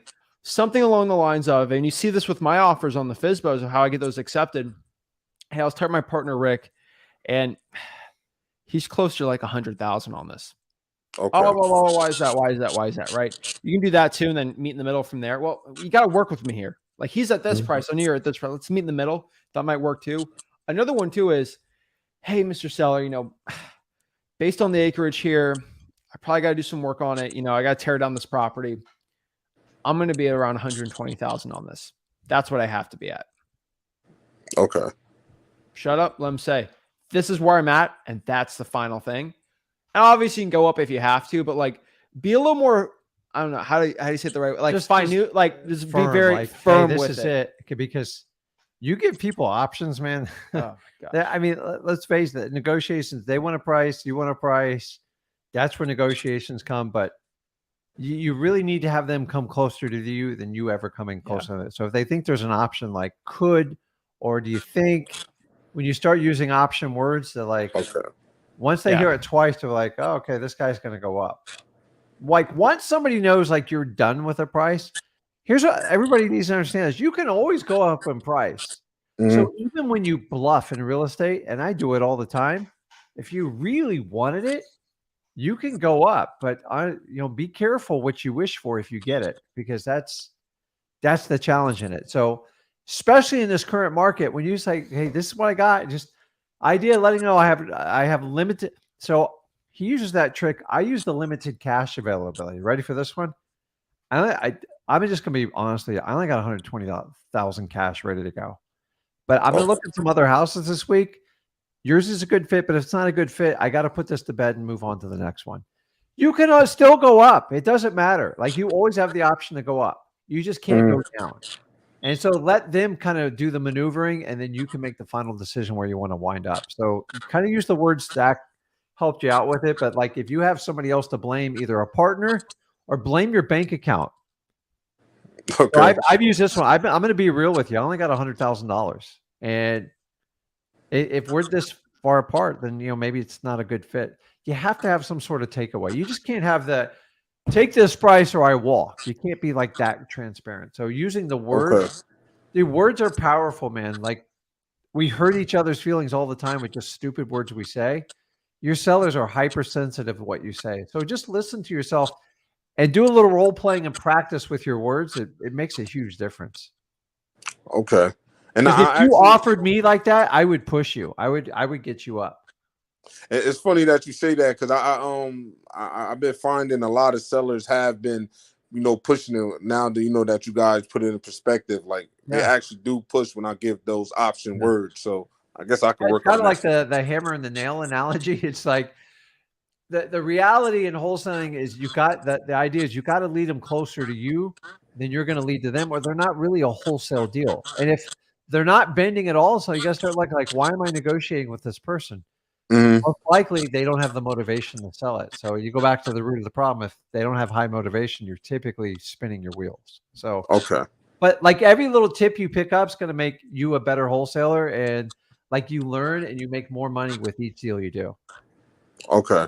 And I didn't even know how to comp this property. I just used the technique I learned from you guys videos. Is just I just timed the asking price by 75%, and then just lowballed that, like gave her that offer 10,000 under that, what that price was. Don't spend a ton of time copying, because it doesn't matter if the motivation's not there and they're not willing to work with you. More people spend time in wholesaling comping than they actually ever do making offers. So if you can reverse that strategy, you don't have to play by those rules, because if you spend all your time comping, you actually wind up doing the duties of a realtor. Do you know a realtor's job is to comp the property accurately, like fairly, use appraiser data, stuff like wholesalers? We don't care about that. You know what the reality is? Will somebody pay me more for the contracted price I have? And that's how you make your offers. Okay. So I was playing some pickup basketball yesterday, and I kind of look at it as like a 3-pointer, right? Like you get the ball, you could spend like 30 seconds getting the perfect technique and form, like you kind of get it okay, and then you just throw it up there. Yeah. Like, dude, if you get too perfect, you're gonna miss out, right? Then someone's gonna come and block you, and then you're screwed, right? That's another competition. Sometimes you just throw it out there. Your technique's okay, right? But like you got the hand on the ball, you're fine. But like sometimes you just got to do it, right? And just doing it gets us so much, right? Like so many people overthink it. Like basketball, if you overthink things, it's over, right? I've seen your 3-point shot. Not bad. It's like swap people. Shoot them. Yeah, I'm a little shoot them. Like they're trying to get that perfect shot on the gator. It's like you can't. You can't get the perfect shot, right? Like you can only be like the best with time and perfect on it. So that's the way I look at it, man. Like you did really good there. You just took the action and boom. So I keep just understanding, like, don't get deep into the comps. You can have fun with the comps after you get under contract to a point, but like, I stopped doing that. A lot of time in the beginning on comp. I'm telling you guys, comps are for realtors. I stopped doing that. I mean, after I seen it when Zach talk a lot of times, and you guys do your videos, I feel like you're talking to me personally. So I don't waste time comping, because I tell people, if you need a calculator, you're paying too much. Like if you can't do simple math in your head, you're complicating it. Like you're trying to like, well, you got to get a 3% discount. It's not going to help you. So I got you got it, man. Just keep All doing right, what you're appreciate doing. you guys. Okay, man. Appreciate Have it. a good Very one. well. It's 100% true, Well, though. we're getting down to like brass tat. Like I like this one because we're talking about, Yeah. that's where all those for. Like just make the offer, and then talking to him is like, don't overthink it. Just shoot the offer, and then you got to be somewhat firm to be able to walk away. And understanding, even if you're bluffing in real estate, you have the right to come back and do it. How many times have we made an offer? We've walked away. Why do you walk away? Because you want to test and see if they're going to come back. Guys, I've had instances where sellers have chased me to my car. Like, no, please make an offer. Yeah. When they do that, oh my God. Like, it's like, but you're never going to know if you don't test it. And you're like, well, if I walk away, you're not going to deal. Honestly, if you give them their price there, they'll take your offer all day long. So why do it? Just have fun with it and play with it. Like, you have options. Make it work. You are not here to be a realtor. We do not pay full price for anything. We get deals and then we assign them the cash buyers and we make the spread. Don't complicate this. How do you know you have it right? If you could buy a property at a price and a cash buyer will pay you more, that's how wholesaling works. It has nothing to do with comping. Comping is just a tool to help you out. That's it. I agree. All right. Laura. Hi. Oh my goodness. Okay. Lovely, Laura. Sorry. I was in a cafe and I had to step out real quick. Yeah. So I have a question. I had a question about virtual wholesaling and starting out. I'm in an area that I absolutely need to go virtual. So the priority there and with how to start out, I put the question out to the group too. Like, what should I get first? Should I line up cash buyers? I mean, I don't have deals. So do I need to really build my cash buyer list first or should I really just concentrate on those lists and get in something locked up and maybe a title company virtually or boots on the ground? What's the priority there? Got a lot going on here. Let's Yes. let's calm this down, all right? Let's really just make this. So where do you live right now? What city? I'm in San Diego. San Diego. Okay. And what virtual market did you choose? I'm looking at, you know what? Actually, I was looking around Franklin, Tennessee, around that area. That's great. I think it's a good market. So we have the market right now. So what should you do? I personally think the only way for me to answer that is by asking a question. How many hours are you willing to dedicate for wholesaling? Per week? Yes. I'm that middle, I watched that video you guys did, the, part-time and then there's part-time. Yeah. Yeah, I'm that part-time. I do have a full-time, but I work remotely, so I can flex, in some hours during the week. So I consider myself around part-time. So we're already talking here. 5 hours a week, 10, 15. I can do 10 to 15. Okay. That's not bad. So let's do 10, for example, right? Mm-hmm. I would probably do 8 hours for wholesaling, 2 hours for cash buyers. Okay. That's what I'd probably say. Okay. Got it. So I think still finding a deal is going to be the best. And then you can kind of leverage that to find a buyer if you really want to. So I'd probably put 2 hours. Maybe next year, if things get worse in real estate, maybe do 3 or 4. But I think right now do 2. Okay. Got it. Yeah, I appreciate that. Also, now I know you guys were talking about getting some boots on the ground and best ways to do that. Like vetting people when you are virtual, getting boots on the ground. Like say you go on to Facebook and you find somebody randomly. Is there any tactics for vetting them so that way you're not just giving the Uber driver $50 and he doesn't actually go to the property and take the pictures, 25 up front, 25 when it's done. Yeah. Okay. It's not going to be like, you don't want it to be random. You got to find somebody on purpose. Like you like random's like dangerous. So right. Okay. I'm here to tell you, like we deal with this all the time. You are going to go through people and you got to be okay with that. Meaning you're going to get someone that doesn't do a quarter what they say they're going to do. And you just got to move on. Okay. And sometimes you're going to lose a little bit of money, but like once you find somebody, then that's the ticket. The challenge is you have to find a way to vet them. I don't sell a system on how to vet people because it's a pain in the butt. But here's what I always do. People always give you their first impression up front. If it's terrible up front, it's only going to get worse. So just have a vetting system where you can walk them through. And I usually have people follow commands. If they can't follow like 2 or 3 simple commands, I don't want to work with them because that means they're never going to follow directions. They're going to beat to their own drum. And it's not perfect, but you have to do more than random. You got to find somebody, and then I don't need to tell you, you're going to have to talk to them on the phone. And then go, here's the deal. Here's what I need you to do.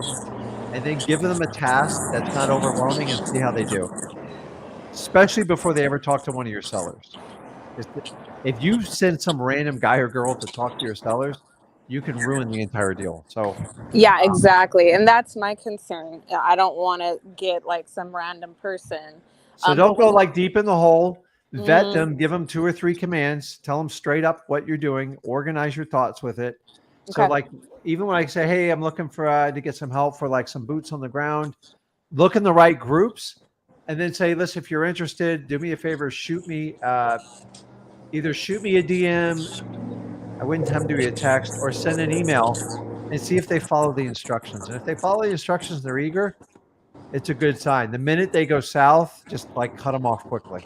So a lot of people just want to get your money and they don't want to do anything. And you're going to have to find a way to vet them through. And understand, you're going to go through some people. This is never, if you get the first person right off the bat, you were really lucky. So just learn from that data and then just kind of move forward. So we've been through multiple people, multiple markets. We're just used to it.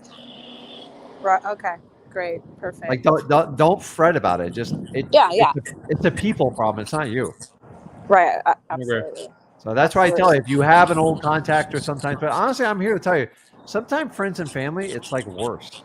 Like when you were, so say you were from Tennessee or like you grew up sometime there and you hire an old friend, a lot of times that they don't even take it seriously and they don't even help you out. Right. So, exactly. Yeah. Ask me how I know. So thank you guys so much. Okay. I really appreciate it. Good luck with everything. Let us know how it works out. Okay. Thank you. Awesome. Thank you. Bye. All right. Cool. Hello. What's up, man? What's up? What's going on?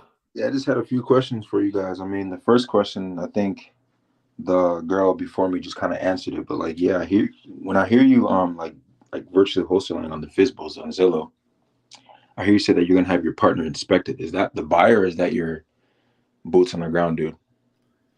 So for what specific? So say that one more time. So when you're wholesaling and you get like a deal through, I hear you say like you're gonna have your partner inspect the house just to get the okay on the home. Yeah. Is that your cash buyer or is that your boots on the Depending ground? on what you want to do. So it could be your cash buyer or it could be someone going by and taking pictures of it. Most of the time, it's somebody taking pictures of the property. Mm-hmm. So when you do get it, wait, do you already have the contract locked up before you have the buyer go there? Yes. Always get locked up ASAP. I mean, since you're not there, do you think that cash buyer could go around you and, sweet talk the seller? They could. But has that ever been a problem for you or for you?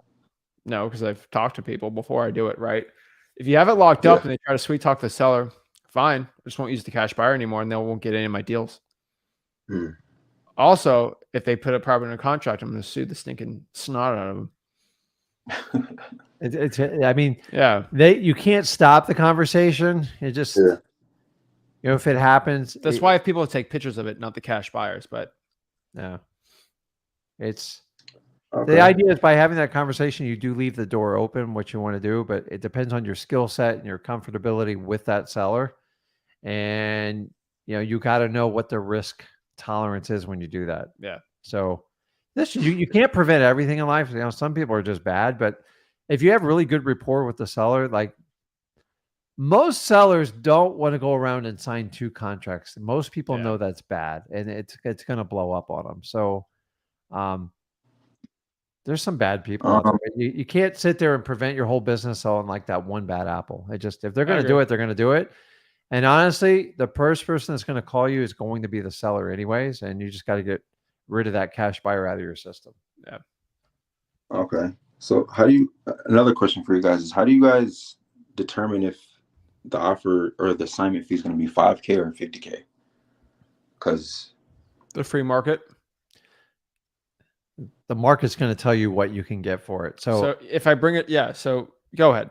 if I offer it to a cash buyer and say I got it under contract at 200 and I offered it 250 and he says yes, then knock yourself out. But a lot of times you should know, like, honestly, if there's no meat on the bone, especially in today's market, listen, if it doesn't deserve more than $10,000 assignment, if you offer 250, the cash buyer, they're typically like, I don't want to work with you. Like, they don't like to be, Or it doesn't work. All you gotta do is ask the cash buyer, hey, how much would you pay for this? yeah. And if you talk to 10 of them and they all going to tell you they can do 210 and it's going to be a $10,000 profit, that's pretty much where it's going to be at, right? But you got to understand it's a free market. So you have one guy who would say, I'm going to pay you 210 for this. And you have another guy that say he'll pay you 250 for it. It's a free market, right? So it's like, how much is something worth when someone's willing to buy it for? And sometimes you underbid it.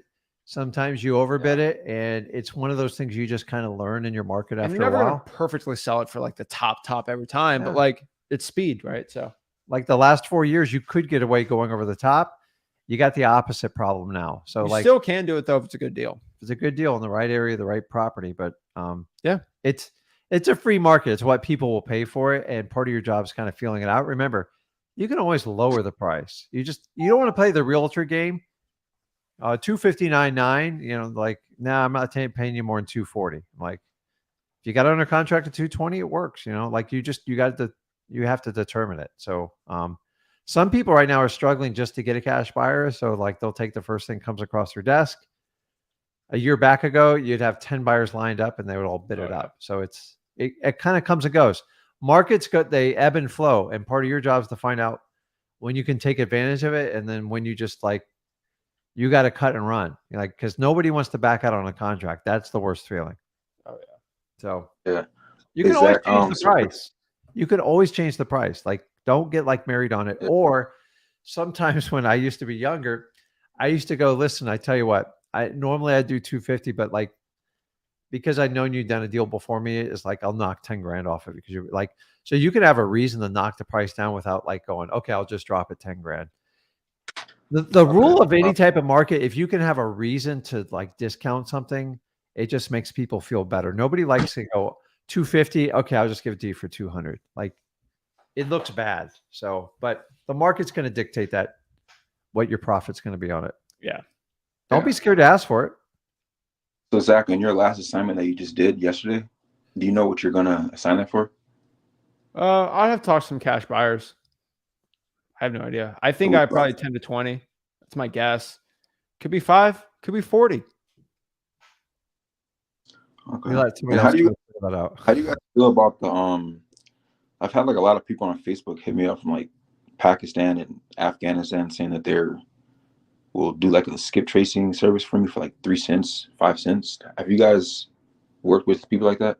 I have some questions for you. Why do you think they're actively trying to find you and get money from you?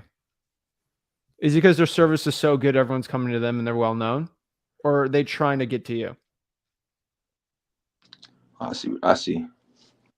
They're trying to get you to get them because they're not well known enough. And and if they legit, that service worked really well, everyone would be going to them. They'd have a very good reputation with a lot of wholesalers. Unfortunately, they don't. So they're going to individually try to snipe you. Yeah. Right? Mm-hmm. That's how that works. They don't have any good reviews. Nothing like that, right? No. Not at all. That's why they're going after you. Yeah, I've had a lot of them inbox me and stuff. Don't bother, dude. Don't bother with it. I've been getting that, for the last 15 years. I've tested out. Trust me, they're clueless, and they just want the income on it. And a lot of them, they're going to manually scrape your stuff, which is going to be terrible. So, and then once you pay them, you have no recourse. You have nothing. And what are you going to do? And then they're okay with burning 90% of their customers. And there's a reason why they're doing it that way. If there was a brilliant way. That's why I tell you, like, buying these private lists, which I used to have to do, it just doesn't make sense with all the companies and the software out there now. So, Also, go ahead. Yeah, that's it.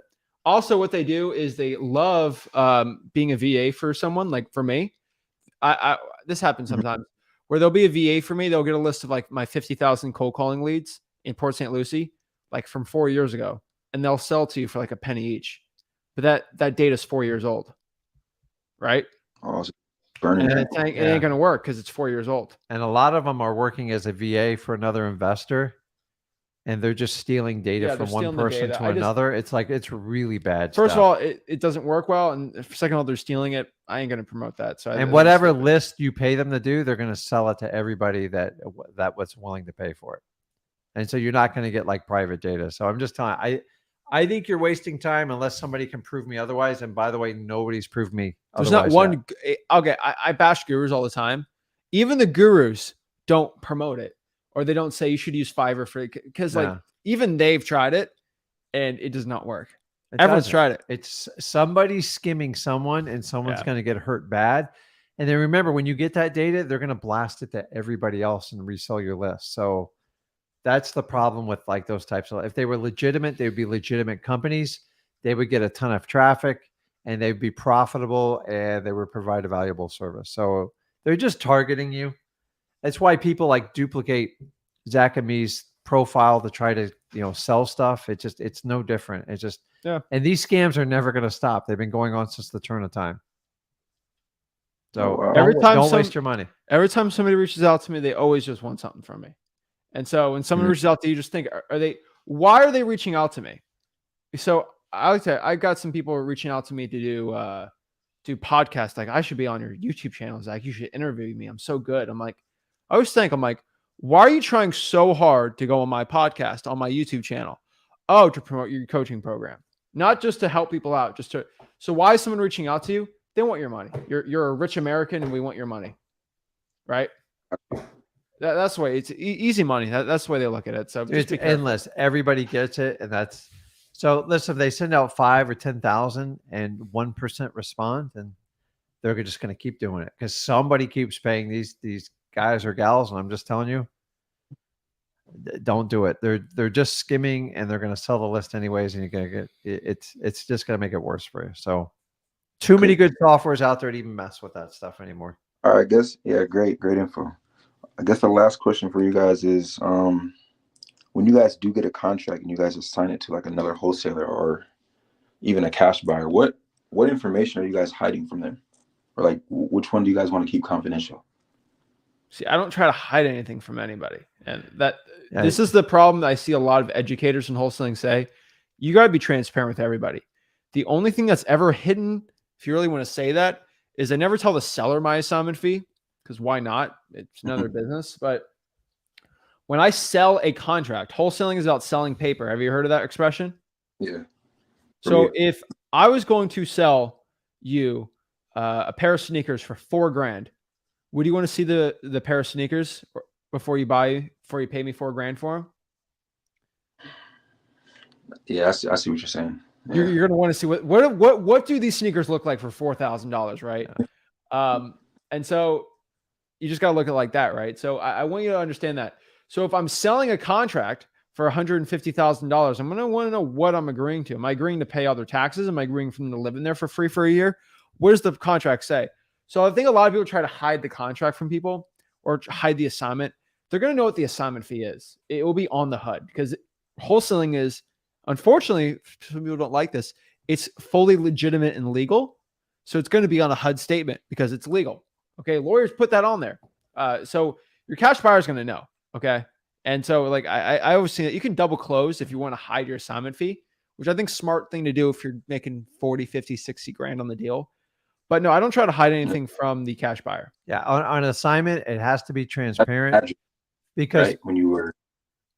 Say that one more time. You said besides the address earlier. Did you say something like that, or did I miss? I'm selling it to the cash buyer. No, they have the address.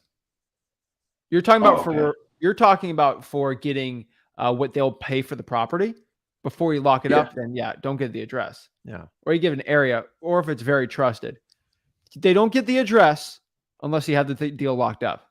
Once they get locked up, anyone can get the address. I mean, they have to be vetted, obviously, but like I could care less. And keep in mind the assignment contract, part of the conditions are they have to review the contract. Yeah. I've bought deals from other people. Like, I don't want to show you the contract. I'm like, then you don't have anything to sell me. Like, that's it. Or they could sue you down the line But because you weren't transparent. Yeah, you listen, eventually you got to show it. So like it's Yeah. an assignment. over You have here. to show it. If you want to protect, or maybe someone's super sensitive about the price, your only option is to do a double closing. But listen, in the end, they're going to look it up anyways. Like, Yeah. it's just like human nature. So here's my rule. If I'm selling a property assignment to someone and they're struggling with what I bought it for, I don't want to work with them. Like, let me ask you, when you go into the store, when you go to Walmart, do you ask the cashier what they paid for that item before you buy it? Like, you don't even want to know. Either you need it or you don't. And that's how I want people. I'm like, if I bought it for $1, would that bother you? And when they freak out, some people are set in their mind. They're usually associated with realtors. You only paid $100,000 for it, Rick. Why should I pay you $130,000? Because it's worth $160,000. I'm giving you a great deal. Look in the value you're getting today. Don't look at my skill set, because you don't want to like go into my world. I spend a lot of time and money, and it's a specialty skill set I do. So I'm offering you an opportunity. If it doesn't fit, like, move on. And if people whenever they focus on what you bought it for, don't negotiate them, shut them off, because they're just really cheap people. And they're of the mindset you shouldn't make more than 10%. Says who? So whenever somebody focuses on price with you, if you don't worry about it, and if you truly have to cover sensitivity, understanding you have to do a double closing, because then that gives, they can't look at your paperwork, but there's going to be a fee for it. You got to pay an extra set of closing costs. And that's what I hate about it. So assignments have to be transparent. There's no way around it. Okay. Yeah, I'm over here in Phoenix, and there's a big guru over here. I'm not going to say his name. I'm sure you know about him, but he kind of emphasizes a lot on the, if it's over 15 or 20K, you double close. And always, you can do that. Yeah. I mean, it doesn't really matter. It just understand double closing is going to cost, like, it's got to cost you what, an extra $2,000 or $3,000. Yeah, we say 30 or 40, but do whatever you want. I mean, by the way, there is no limit on an assignment as long as everyone's okay with it and they're not going to get ruffled up. Occasionally I have to do a double close. That most of the time is to protect against the realtor, if there's a realtor involved. So there's no set rules. Like, why give money away if you're being transparent with your seller and they understand you're making a profit? Most of them like don't care. If there's sensitivity there, then do the double closing. But like this, if it's over 15 grand, you got to double close. Why?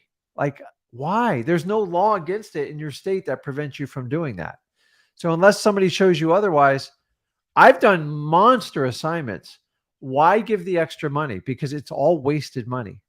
The only benefit of the additional closing is it gives you privacy temporarily, but eventually it's all going to come out when it's in, if your state shares it in disclosure. So, yeah, to each their own though. Like, it's, people can do it however they want to, but there is no rule set for it. So yeah, this info is gold. Thank you guys so much for everything.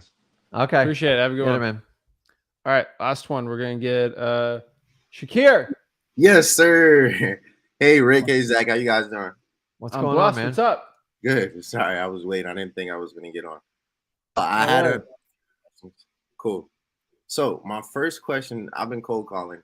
What do you lean on, like, when there's, I guess the condition isn't super bad, but there's definitely motivation. So I have like two separate examples. If you want me to keep going. What happened? Tell me. Okay. So there was one guy who had the property listed, like he had it listed with a realtor. He had it listed for like $250,000. They cut it down to $230,000. It kind of leads to one of my other questions about like comping, but basically through me running the numbers, I came up with the offer of like 165. Ended up, we were going back and forth about it. He kept texting me, so I figured there was definitely motivation. He wanted to move down to Florida with his brothers. But he apparently had a few properties, and this was one of the last ones that he wanted to get rid of. But through talking on the phone, it didn't seem like we were on the same price range. So I kind of just let it fall to the side, but he kept texting me. So I ended up going on the appointment. Like, I offered him 165, haven't heard much back from him since. And then the other example, the guy, he says that a realtor thinks he can get like 300 for it. This is from a liens list. I ran comps and my number was like 200, so I offered 140 yesterday. He basically told me that he owed 207 and they wanted like 30 to 20K above that. So I don't know if my offers are off. I don't know if the comping's off. And then with the condition, like it isn't like the conditions are super bad, which is, I feel like that's most of the time. There's maybe been 1 or 2 calls where the person's like, this is a complete gut that has to be completely redone. Most of the times they're like describing it like the house is in okay condition. So how do you get them to get? Yeah. So let's talk about the second property. How does he owe 207? Is that a mortgage? I think so, yeah. You got to ask, right? So how much did he buy the property for? It should have been over that, right? At least 220, 230. Right. So if you bought it for 230, just figure out what time if you buy it for 230 like 4 years ago, it's most likely worth more, right? Just looking at statistics and appreciation and what market is this? This is New Jersey. Okay. It's most likely going to be worth more. So either your comps are probably too low. I would just see and look. So you got to do you got to look it up. Yeah, it depends on the condition. Yeah. See when he bought it though. You said conditions on that. He bought it in 2020. If you bought it for 2020 for what price? I felt like he bought it for 200. Is that what he said? He owed 207. Well, that's what like the property assessment thing said. The property assessment said he bought it for 200. I mean, now this was a liens list, so I don't know if that's. Yeah, there's probably a lien on it. I mean, you got to do a win-win. You're not going to do 140 on that. Maybe you try to help him out. Maybe he wants to do it for 210. Let him know we can do 210, but I have to have a partner look it over, and then have your cash buyer look it over and see what they're going to buy it for. Okay. No harm in that. So, like my other thing with the cash buyers is like, it's hard to like get a cash buyer without any deals. So like, I started off with that. What'd you say? Why is that? So like, I was cold calling for land for a while, and I was cold calling some cash buyers for land. And a lot of them like just wasn't taking it serious because I didn't have a deal. And then the one person that like I got in contact with that was interested, like I told him I could find off-market lots at a discount. Like he said he was down with it. I ended up sending him an email like with the first piece of land out here that I found that I thought I was gonna have a good deal with. He didn't respond and then like stopped responding to my messages. So at that point, call him or message him? I called him. I emailed him that land thing, but we were texting and emailing. I guess he didn't like. I sent him the land with like an asking price. I guess he thought it was disrespectful and just kind of cut communications. So at that point, I thought it was business is done over the phone, not over text, man. Right. All right. Yeah, of course. We were definitely talking on the phone though. Well, what did he say though when he gave the offer then? What do you mean for the land? Yeah. What did he say on the phone? So like when we were talking on the phone, like I basically told him I could find off-market lots at a discount. Would he be interested? Yeah. He said, yeah, if you find anything, send it to my email. So when I thought I had a potential deal, I sent it to his email. And then I called him like looking for an answer, and he stopped picking up my calls and texts. So like I've said, business is done over the phone, not over email. Okay. Right. So there is some salesmanship when it has to come to selling something, right? You're gonna have to call them, get his interest, send him the deal, see his reaction. Over a cold email, he can do whatever he wants to it, right? Okay. He can just ghost you because you're doing business over email. Okay, that's not the way you do business. Do over the phone, you'd be good. Also, yeah, cash buyers for lots are like they're gonna want deals. They don't take it as serious. Cash buyers for property, you don't need to have any deals. They'll be fine with it. Okay. So, like back to that original question, how do I get them closer to my number if that condition isn't like super bad? And there's some motivation, but it isn't like I need the money, my son's dying, or like it isn't like a crazy amount of motivation. Give him an offer, see if he takes it or not. And if they don't take it, it's time and circumstance, and you follow up, and then you just go find other motivated sellers, and eventually the people in your follow-up, somebody will cave. I guarantee you it. That I make a living off of this. Okay. Okay. A lot of people are giving you their poker face, but the poker face, there's nobody there to bail them out on the properties. So if they truly want to get rid of it and they need to sell it, within a 90-day period, they're usually going to make a decision. And that's where you're there to do it. But Listen, for the record, a majority of the people me and Zach make offers to don't agree, and they turn it down. Right. But I'm still here 20 plus years. So it's like, I get it. If I make 10 offers, usually 9 of them like completely get blown off. One's like, I'll think about it. And then I just keep going. Because remember, if everybody said yes, this would be super easy and we wouldn't be having this live. So it is a struggle. It is real. You just need more quantity to do it. The only thing that's going to change, and I'll take your offer, is time and circumstance. And you've got to stay in their forethought when they make that decision. And that's how follow-up works. What do you think is going to happen November, December when they own these exact same properties? Do you think that's going to change? There's obviously some motivating circumstances. It's not going to get better. It's going to get worse. The offers are going to get lower and there's going to be less buyers interested in it. So like, do not reach. I'm telling everybody on this live, do not reach during this market. Yeah. You haven't seen anything yet. But for that second deal, just get under contract and see what they're going to do with it. Just try it. Which the one that's around 200? Yeah. Maybe your comps are off. Okay. Just see it. For sure. All right. All right, man. Thanks. You got it. Yeah. You have to have win-wins with your sellers. I think a lot of people don't understand that. It's a win if you can get some equity out of it. Yeah. And just see it. Tell them it's going to be a stretch, but you got to deal with this with your partner. You're upfront with them. That's it. You got it. Okay. All right. Thank you, guys. Okay. All right, man. have a good See one. ya. All right. Bye.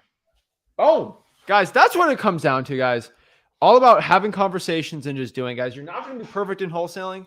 You're not going to be perfect when it comes to talking to the seller. You're not going to be perfect when it comes to closing the seller. You're not going to be perfect dealing with the cash buyer for the price of the comping.